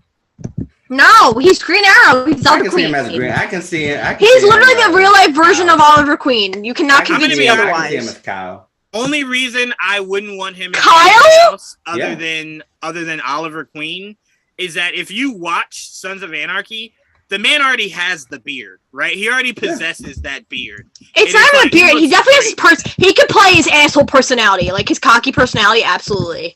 I mean, he's an actor. He can play any personality. I don't know. I kind of feel like Jax was more, even in The Gentleman, he didn't really even have that. It was very dignified. He could do the billionaire part of it for sure. No, he could play the cocky part too. I would love to see it. If they do it, I wouldn't be opposed to it. I know that's been the fan cast since literally forever. That's my dream fan cast. So I wouldn't be against it, but yeah. I hope you get it because I got Haley Steinfeld as Kate. I'm the most happy. I regret that every day. I think that was the worst thing Marvel could have done. Not because she's bad, but because AJ's infatuation only increased. It became day one. Okay, to be fair, like I said, that's literally like me with Harry Styles though. Like I remember I heard rumors and I was like, that's not gonna happen. And then but to be Blake fair, sending me Sabrina, the post-credit scene, I was like, he's a Marvel character now. He's literally a Marvel character. To be fair, I don't see it on my timeline as much as AJ retweets, tweets, likes, comments, or whatever about Haley. It has become so much that I have to block the name Haley, so I don't see it as much. Oh no, I tweeted about it on my other account. There's a difference. Oh, okay, that's fine. Imagine you. I want just decades to Harry Styles and like how much I tweet about Haley. Yes, AJ. Yeah, it's crazy. No, I literally talk about it there because like I talked about it once on here. People were like, and I was like, yes, I'm a Harry Styles fan. What? Sith Morrison said, I just watched True Detective for the first time, and Matthew McConaughey was amazing. The Gentleman was also. The Gentleman does not get enough credit. It does not. No, that was a fantastic movie. A great movie. That was such a well-written movie, and everybody was at a T. Mm-hmm. At a freaking T in that movie, bro. I still believe, as much as I want to say Matthew was a stand-up. And you know what? You know what scene, Blake, I would use to showcase how he would be a perfect Norman Osborn that goes from sane to erratic at the drop of a hat. That scene where he's got the gun on the guy on the ground. That scene, and then the scene where he's talking to Dry Eye. I'm sorry, where he's talking to Dry Eye's uncle, and he starts throwing up because he got poisoned. Yeah, where he goes from very calm, like, "What are you watching on the telly?" And like it's very calm, and then all of a sudden he just snaps. And it's like Matthew McConaughey would be freaking perfect. Yes. But if you have not seen The Gentleman, it is on Netflix right now. So if you have not seen The Gentleman, go watch it. Got some news. What news you got, AJ? So the Wonder Twins is reporting not to be moving forward. And this is from the hashtag show. A hashtag show is I trust them, but it makes all the sense in the world. So we can end it on this. Didge, I'll start with you. Seeing that Warner Brothers Discovery is literally acting as much of the CW, if not the entirety of the CW, does that showcase to you that they're just moving forward under a new regime? Or do you kind of look at this like, even if they didn't do the merger, the writing might have been on the wall for the CW? I think the writing was on the wall for the CW. I'm not a fan of any CW show. I don't think that they were good. So I think the writing should have been on the wall maybe 2 or 3 years ago. I think sort of time is just starting to catch up with them. And this presented the perfect opportunity to do that. New regime, new owners. Yeah. Let's go with a clean slate. So I think, like I said, it probably would have happened either way, but now we got a reason to say, oh, it wasn't because of X, Y, and Z. The new owners wanted something fresh. And that's just how it ended up. Well, I know Sabrina yelled at me and is going to yell at me now, but it's why I kept trying to warn everybody. Any show that has existed before this merger, it is a really good chance that they are just cleaning house of everything. Not because it's bad, not because it doesn't make money or get ratings, but because they want to issue in a whole new narrative that's their own. And I think what they're going to honestly do is take Disney's motto. I think they're going to start doing shows that blend right into the movies. So it's a continuation. Why would they get mad at you for that?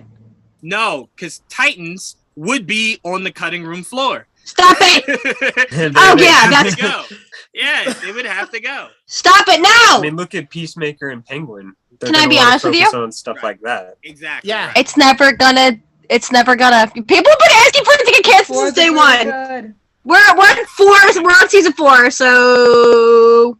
Well, now it's under new management. Is his point? It's gonna go. It's gonna go mainly because, and look, it has nothing to do with Titans. It's gonna go because they have plans for Dick Grayson. I know this for a fact. They have plans. All right, then give me Brenton Thwaites to Dick Grayson, and we're fine. And I don't give a shit. Honestly, regardless of your thoughts on the show, he is a perfect Dick Grayson, and I would want to see him 100%. 100%. The likelihood is very slim though, because they're probably gonna want to tie it into the movie universe. All right, if it's not him, it has to be Dylan O'Brien, or else I don't care. I would say don't set your heart on that. But I'll know more about that. Then I don't care. No, I'm kidding. Later this summer, I'll know Just more. want to be somebody. It will somebody be good. somebody. It's gonna be somebody. It'll be somebody. Somebody good. Somebody. Yeah, because I don't think they could get Casper to be Dick Grayson, so it'll be somebody. All right. Somebody will be Dick All right. But no, I disagree, Didge. Look, I will never say the CW is perfect or the greatest thing in the world, but I will always give the CW this.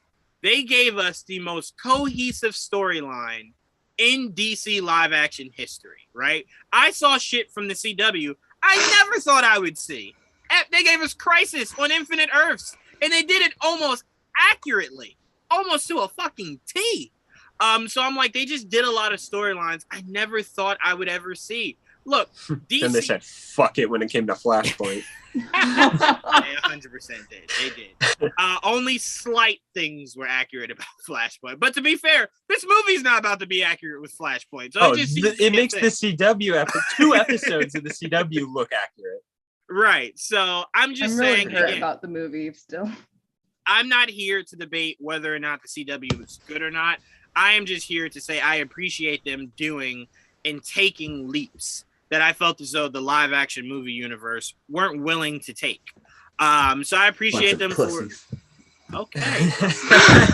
Aggressive. I tell you, I hate the old Warner Brothers as much as I hate Sony with the Marvel stuff. My God. Goodness gracious.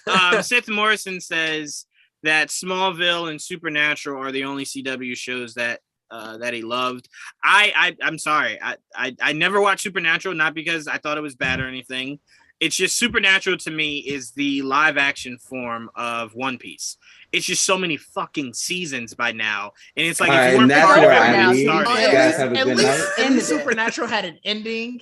Like, that's fair. That's fair. But it is like if you weren't part of it when it first started, and now they're doing a spinoff. It's like it's just so much shit to watch. The whole difference is Supernatural was supposed to end. Yeah, it was supposed to end, and they kept going. Like I stopped watching it around when they meant to end it because it felt like the ending. Right. But they kept going.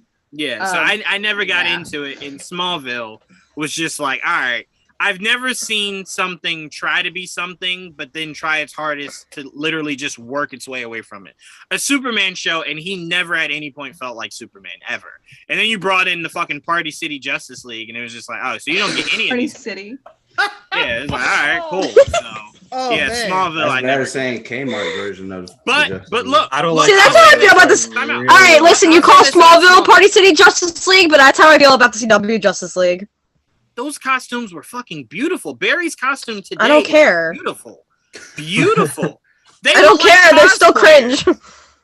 I don't see that at all. I've not seen one CW suit that's just like that. Well, I agree with you. I ain't talking about the suits, man. I'm talking about like the actual like lineup. My self-care. Oh, they're not the Justice League. CW after they lost. Yeah, but they're not. Sure. They're not the Justice League. They were the JSA. Yeah, no, not Jedi. They were it was like the Hall of Heroes. No, it was like the Hall of Heroes. Oh, Hall of Heroes, okay. It's like the Hall of Heroes.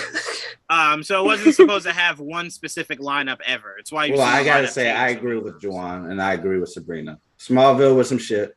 CW, DC, some shit. So there you go.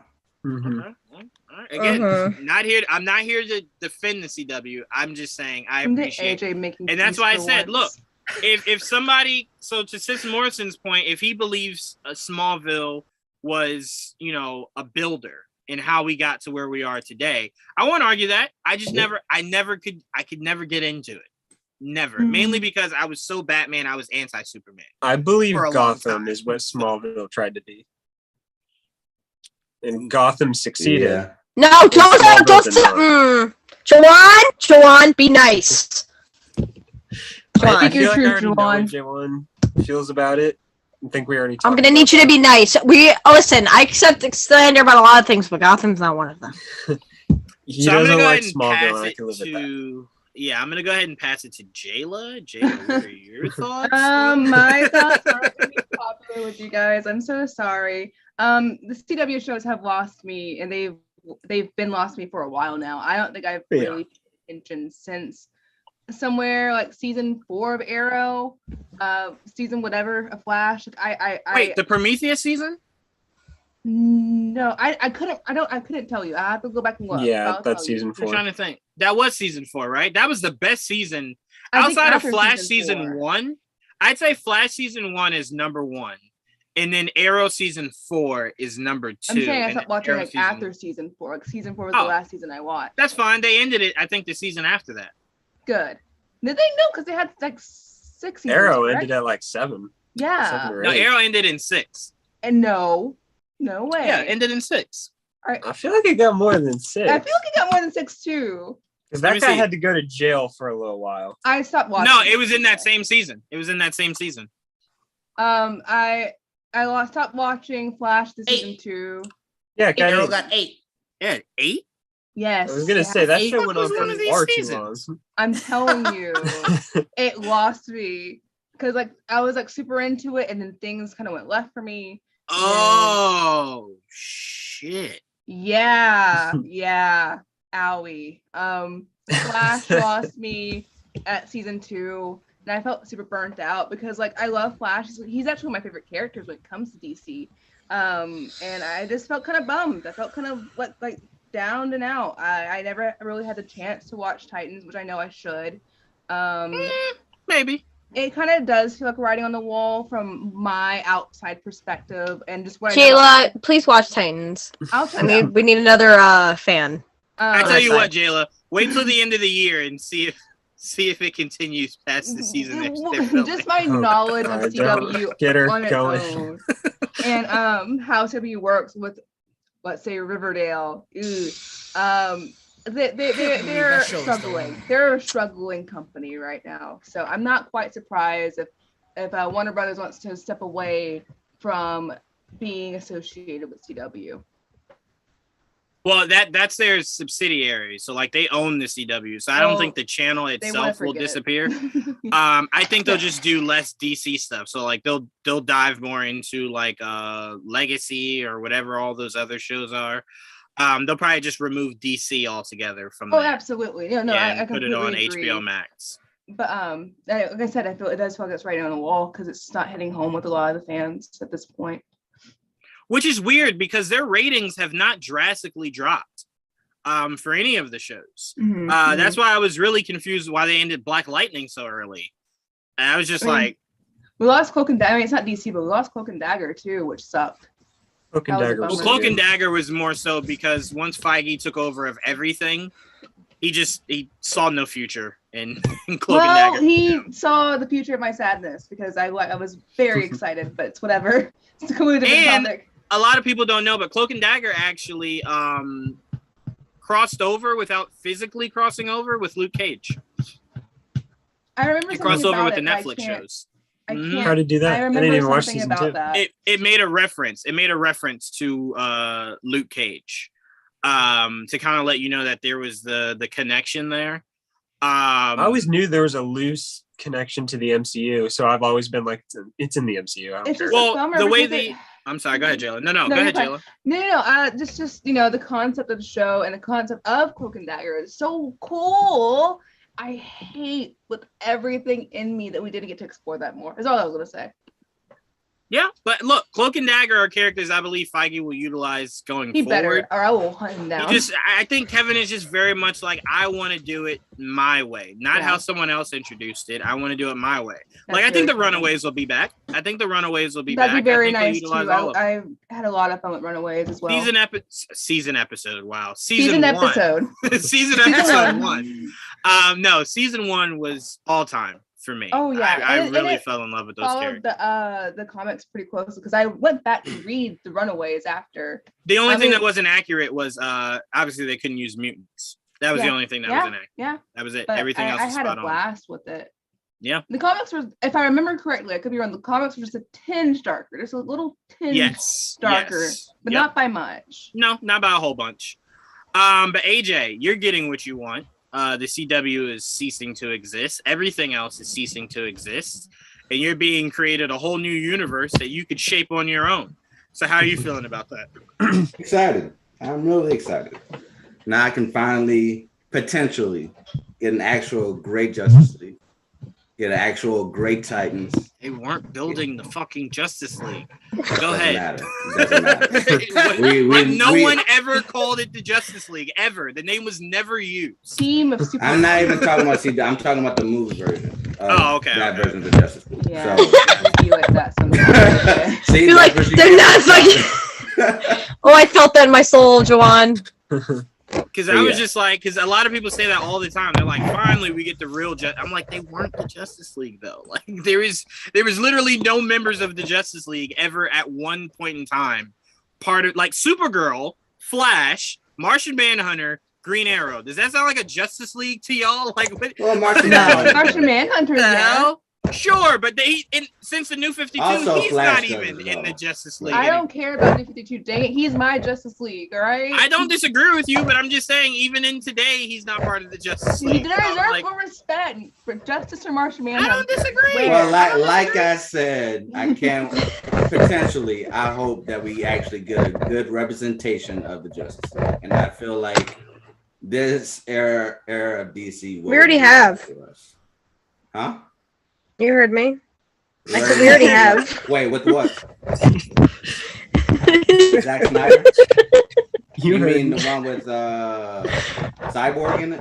Yeah. What are you talking about? Yeah. That's not at all. Yeah, that's not like I said. No. Good. I'm sorry? No. That's the best we're ever gonna get. No. Huh? No. Actually, what AJ is saying, we've got 2 incomplete incarnations. You gave me Titans, no Cyborg. You gave me Justice League with a Cyborg. Incomplete. Foul on the play. Neither one of those things should exist. Martian Manhunter should have been one of that original 6, right? Or 7 with Green Lantern. And then for Titans, you should not be giving me a team that has introduced me to Tim Drake before I get Cyborg. That is a foul on the play. Well, that's their fault because they wanted Doom Patrol to be more appealing. That's their own fault. I don't know why that's more appealing. I'm not more interested in Doom Patrol. Whatever the reason was. No, because nobody really knew who Doom Patrol was besides Beast Boy being a part of it, so they put Cyborg so people would know who that is. And they'd be like, oh, he's on that. Logically, it would have made more sense if you gave us Titans with Cyborg and no Beast Boy, and then Beast Boy came later. That would have made way more sense. Beast Boy being part of his actual team. Yeah. No, this makes me think of a lot of my beef with the earlier X-Men team-ups and how like everyone, the ages are always like, all off. Mm-hmm. Like young people here and older here, when it just like wasn't making sense in my head because of how it just doesn't. I don't know why. It was a random thought, but I know your frustration. That's like if you watch Doom Patrol, to be fair, like it really doesn't.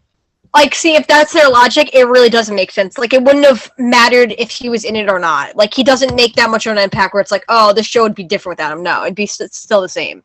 Well, that's what's frustrating about it. Because it's like, he's not him even joining the team. It's like, when they first meet him, it's not even him just immediately joining the team. He's, like, helping them because he, like, knows how to get to somewhere that they need to be, kind of thing. Well, whatever the excuse was for the reason why they did it. Oh, I haven't. I think it's deeper than that. And like I was telling Blake, and it's like it's definitely a petty reason, but whatever. I'm not gonna go down that road. We're done with it now. So it's all up to the future of what they're going to do now. So I hopefully, potentially, I want them to actually give us the representation that they deserve. Not all this conflict of what should have happened or what did happen or stuff like that. Get rid of all that.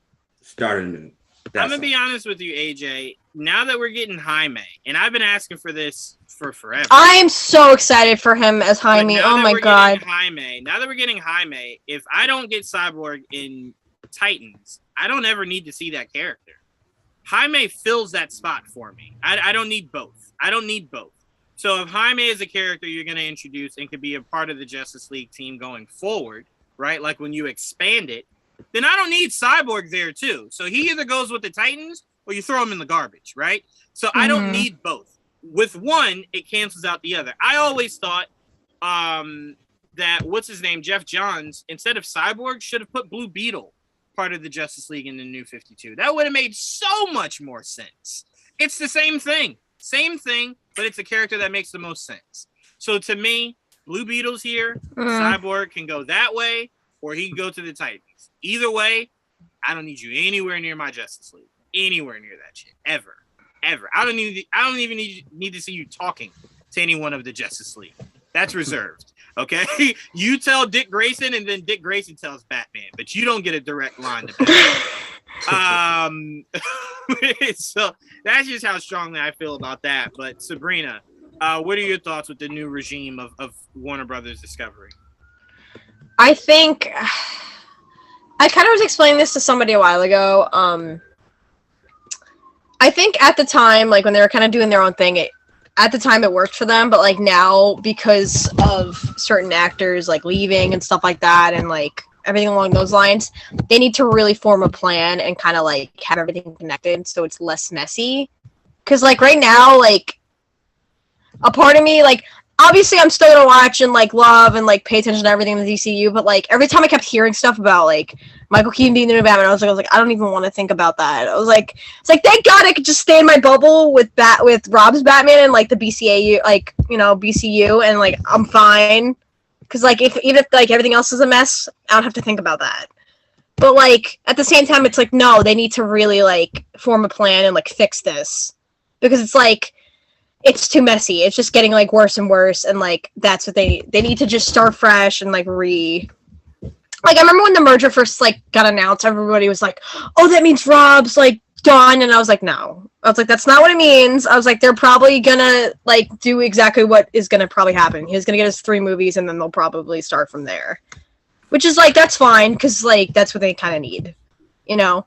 And like I don't know, maybe it might, which I don't see them doing, but things can change. Because I know Matt Reeves said he just wants to focus on Batman, but like maybe he does such a good job with all 3 of his movies. They're like, you know what, we want Matt to do the rest of everything else. You never know. I don't know. To me, I think if you're Warner, the smartest thing to do is everything needs to blend. Yeah, but like my point is that I think Rob like will probably still end up being like the main Batman still. Even with the merger, I don't know. If that's the case, and if that's what they want, they need to sow those seeds now. So you need to say after these movies that are already done come out, you're rebooting the whole universe. That is the best thing to do, is to reboot the whole universe. Start with Batman, not Superman. Start with Batman, right? A grounded street level character, and then build going up, right? Well, okay. I mean, Martian Manhunter, right? Batman meets Martian Manhunter. Martian Manhunter meets Superman. Superman, then you can connect to Flash. Flash, you then can connect to Aquaman. Aquaman, you then can connect to whatever, and then that connects to whatever. Listen, I have no idea what Warner Brothers could turn around and like cast like another actor, but it's just like when they before this movie came out, before the Batman came out, that was their whole reason of going with Rob, because they wanted to start a clean slate and just go younger again instead of doing like an older Batman like Ben. No. See, that's what they wanted. But when Matt Reeves said the only way I'm doing this is if I don't have the weight of having to connect, is when they said, well, I know. And then so I'm saying is that that's not like what I was saying. So what I was saying was that I'll just say this: Matt Reeves is why Michael Keaton is in the DCEU. It's I know. Matt Reeves is the pure example. I wouldn't want it any other way. Right, he is the pure reason as to why we have Michael Keaton back. Because if he had played ball, Robert would be in the DCEU, and everything we're saying would be null and void because it would be all one straight line, not lines that just. I gotta be honest with you, because of everything that's messy, I'm like, I don't even want him anywhere near that. Like, people are talking about like the crossovers. I'm like, no, thank you. I'm like, no, thank you. I'm like, I want him in his own universe by himself. He doesn't need that. I don't know. I've always been the kid that I like to play with all my toys. I don't have just one favorite. Like, I want all my. No, that's fine. No. And like, that's fine. But like, just everything going on with Keaton and like 2, 3. No, I don't want that. I don't need another Batman No Way Home. I don't need that. I really don't. Like, we're already getting that in Flash with Batfleck and Keaton, but like, I don't need Pattinson in there too. See, going forward, I don't think we're going to have to worry about all of that though. No, I know. That's what I'm saying. I'm like, yeah. So like, if they reshuffle the deck. If they reshuffle the deck, I don't know. I could see them. Like I said, I'm not, working for Warner Brothers, so they could do anything. But like, I don't know. I think it's because they already have that young actor. Why are they going to recast again for someone even younger? I don't think they will recast. That's the thing. That's what I'm saying. If you reboot it, you could just start with him. He's already casted. A movie's already came out. That's what I'm like saying. I'm like, if they do that, he's probably he'll be the Batman. Yes, but that's why I said what Matt Reeves was complaining about is I pass it to you, Didge, and we're getting out of here. But that was my biggest issue with Matt Reeves being so adamant about it not connecting. It's like, bro, you could be in the same universe. No one's telling you to put Superman in your movie. No one's telling you to be fair, I think so before the so when the Batman was filming, there was like set leaks of like the Halloween party of like people dressed up as like Wonder Woman and Superman, so like that kind of like confirmed that they do exist in that universe. But I think like why Matt kind of came out and said like I want to focus on that is because people were like talking about because it's a younger Batman, like they're like, oh, and they started fan casting like Justice League, and he's like, no, I just want to like focus on what I'm doing right now. That's the thing. We're not looking for Matt Reeves to build a universe. That's what just went wrong with the last universe. You had one mind building 7 characters. That's never how it should be. No. Just focus on doing a Batman movie and allow the director who does a Justice League movie to blend all the worlds together. But to be so adamant about, I don't want it a part of any universe but my own. Yes, but they'd still like with directors building these movies, they need different directors, but like for someone who's like forming the whole planet, is in charge of everything, that's what they need. They need like a Kevin Feige. But it should never be a director is what I'm trying to say. Your one vision shouldn't be from one guy who's directing all of your movies. That's the biggest problem. He's not the one person that's planning everything. He has a whole team. Right. To help him with the story. Yeah, but like I'm sure he gets like the final say or whatever, however it works. For sure. But that's what I'm saying. My biggest issue is when you watch Wonder Woman, the first one, you watch BVS, you watch Man of Steel, you watch Justice League, Zack's version. They all feel and look exactly the same for characters that should be the total opposite. I should look at Superman and see visually he is drastically different than Batman. Same with Aquaman, same with Flash. And everyone felt the same. That was my that is the biggest problem. And that's why when everyone's like restore the Snyderverse, I'm like, wait, what? That's how we got to where we are now. Where you had one person acting as judge, jury, and executioner is how we got to where we are now. Spread that shit out. There is a reason why people, when they saw Aquaman and just visually saw it, were like, oh, thank God. We never thought we'd get a fucking color palette. Like, goddamn. Was good. Like, Jesus, everything was gray. It's like, why is it so gray? That's why I laughed when you go to HBO Max and it says for Zack Snyder's Justice League, do you want to watch it in black and white or in color? I'm like, I didn't know you put out a fucking color version. I thought everything was black and white in this shit. But Didge, so what are your thoughts on the DC EU going forward, or whatever they decide to call it, the DC universe going forward? How do you want to see it structured? And is there one voice you want to see behind it, or do you want to stretch it out? I think you kind of, to what Sabrina was saying, is you need that person who is like over, like a Kevin Feige type. And I always say it with any comic book movie, you need to make sure that person is truly a fan. First and foremost, because if you're a fan, you're going to want to make sure that your vision is put for the best, because you're going to make decisions that a fan would make, not decisions that would make the most money. Now, sometimes obviously those are one and the same, but a lot of times they aren't. So I think having someone who is a fan who then can look over the DCEU as a whole or whatever it's going to be called, and then you have the directors who this is my Wonder Woman director, this is my Aquaman director, you know, then you can sort of start putting those pieces together so that way when there is an eventual Justice League movie or wherever they're going to end up calling it, you can be like, well, we have all of these set pieces that are great in their own right. Now let's put them together and make something even greater. Right.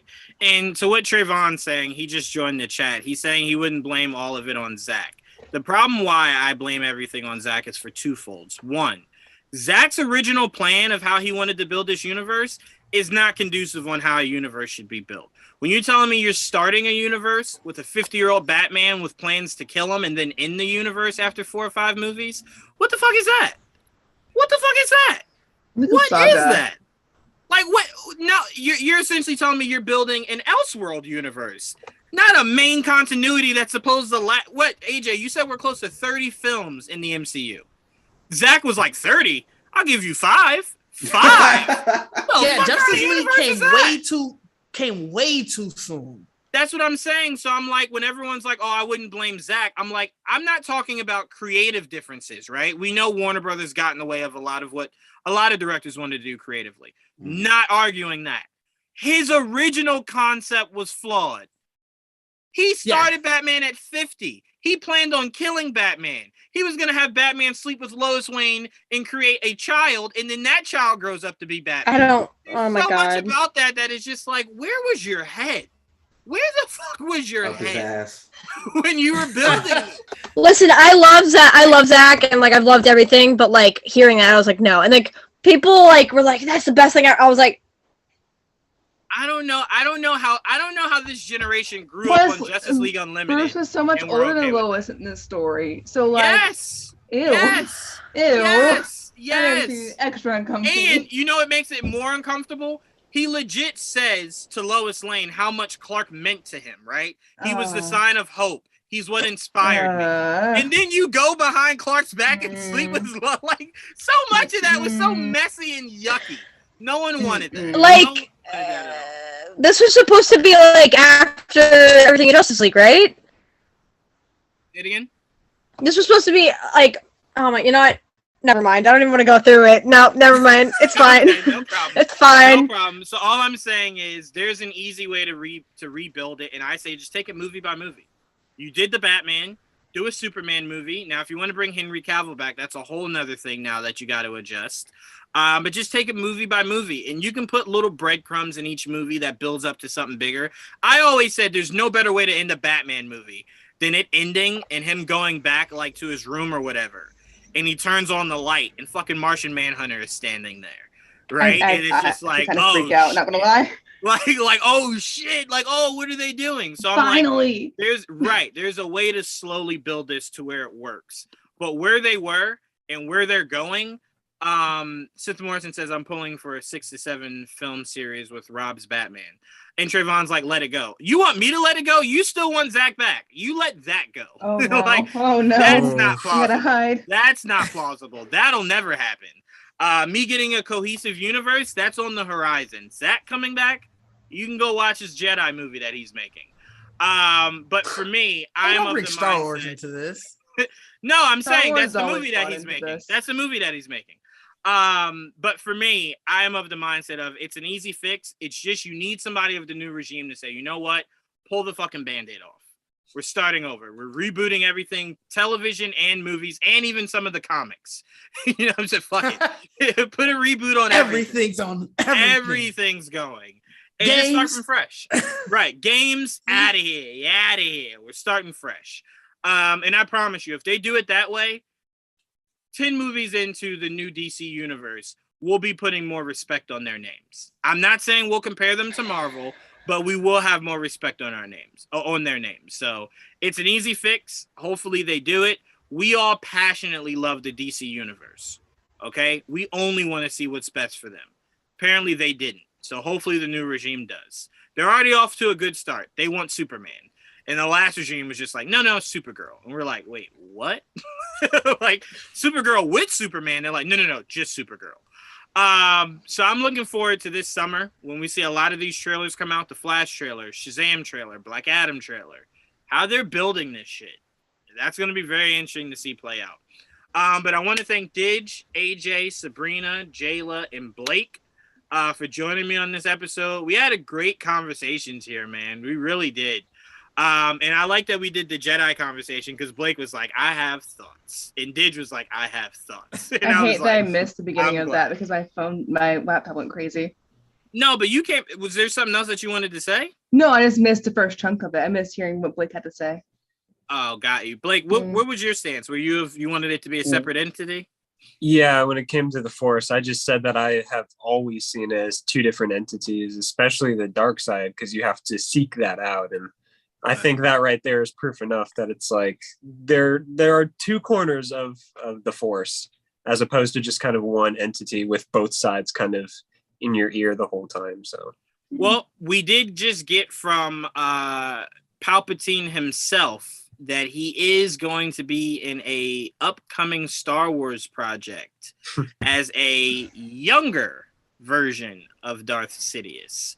Wonder which one that's going to be. It's 100% Acolyte. It's definitely Acolyte, I believe. Oh, yeah. And if it is Acolyte, I damn sure don't want to see him. I want to fucking see Plagueis. I don't want to fucking see him. I want. Where's Plagueis?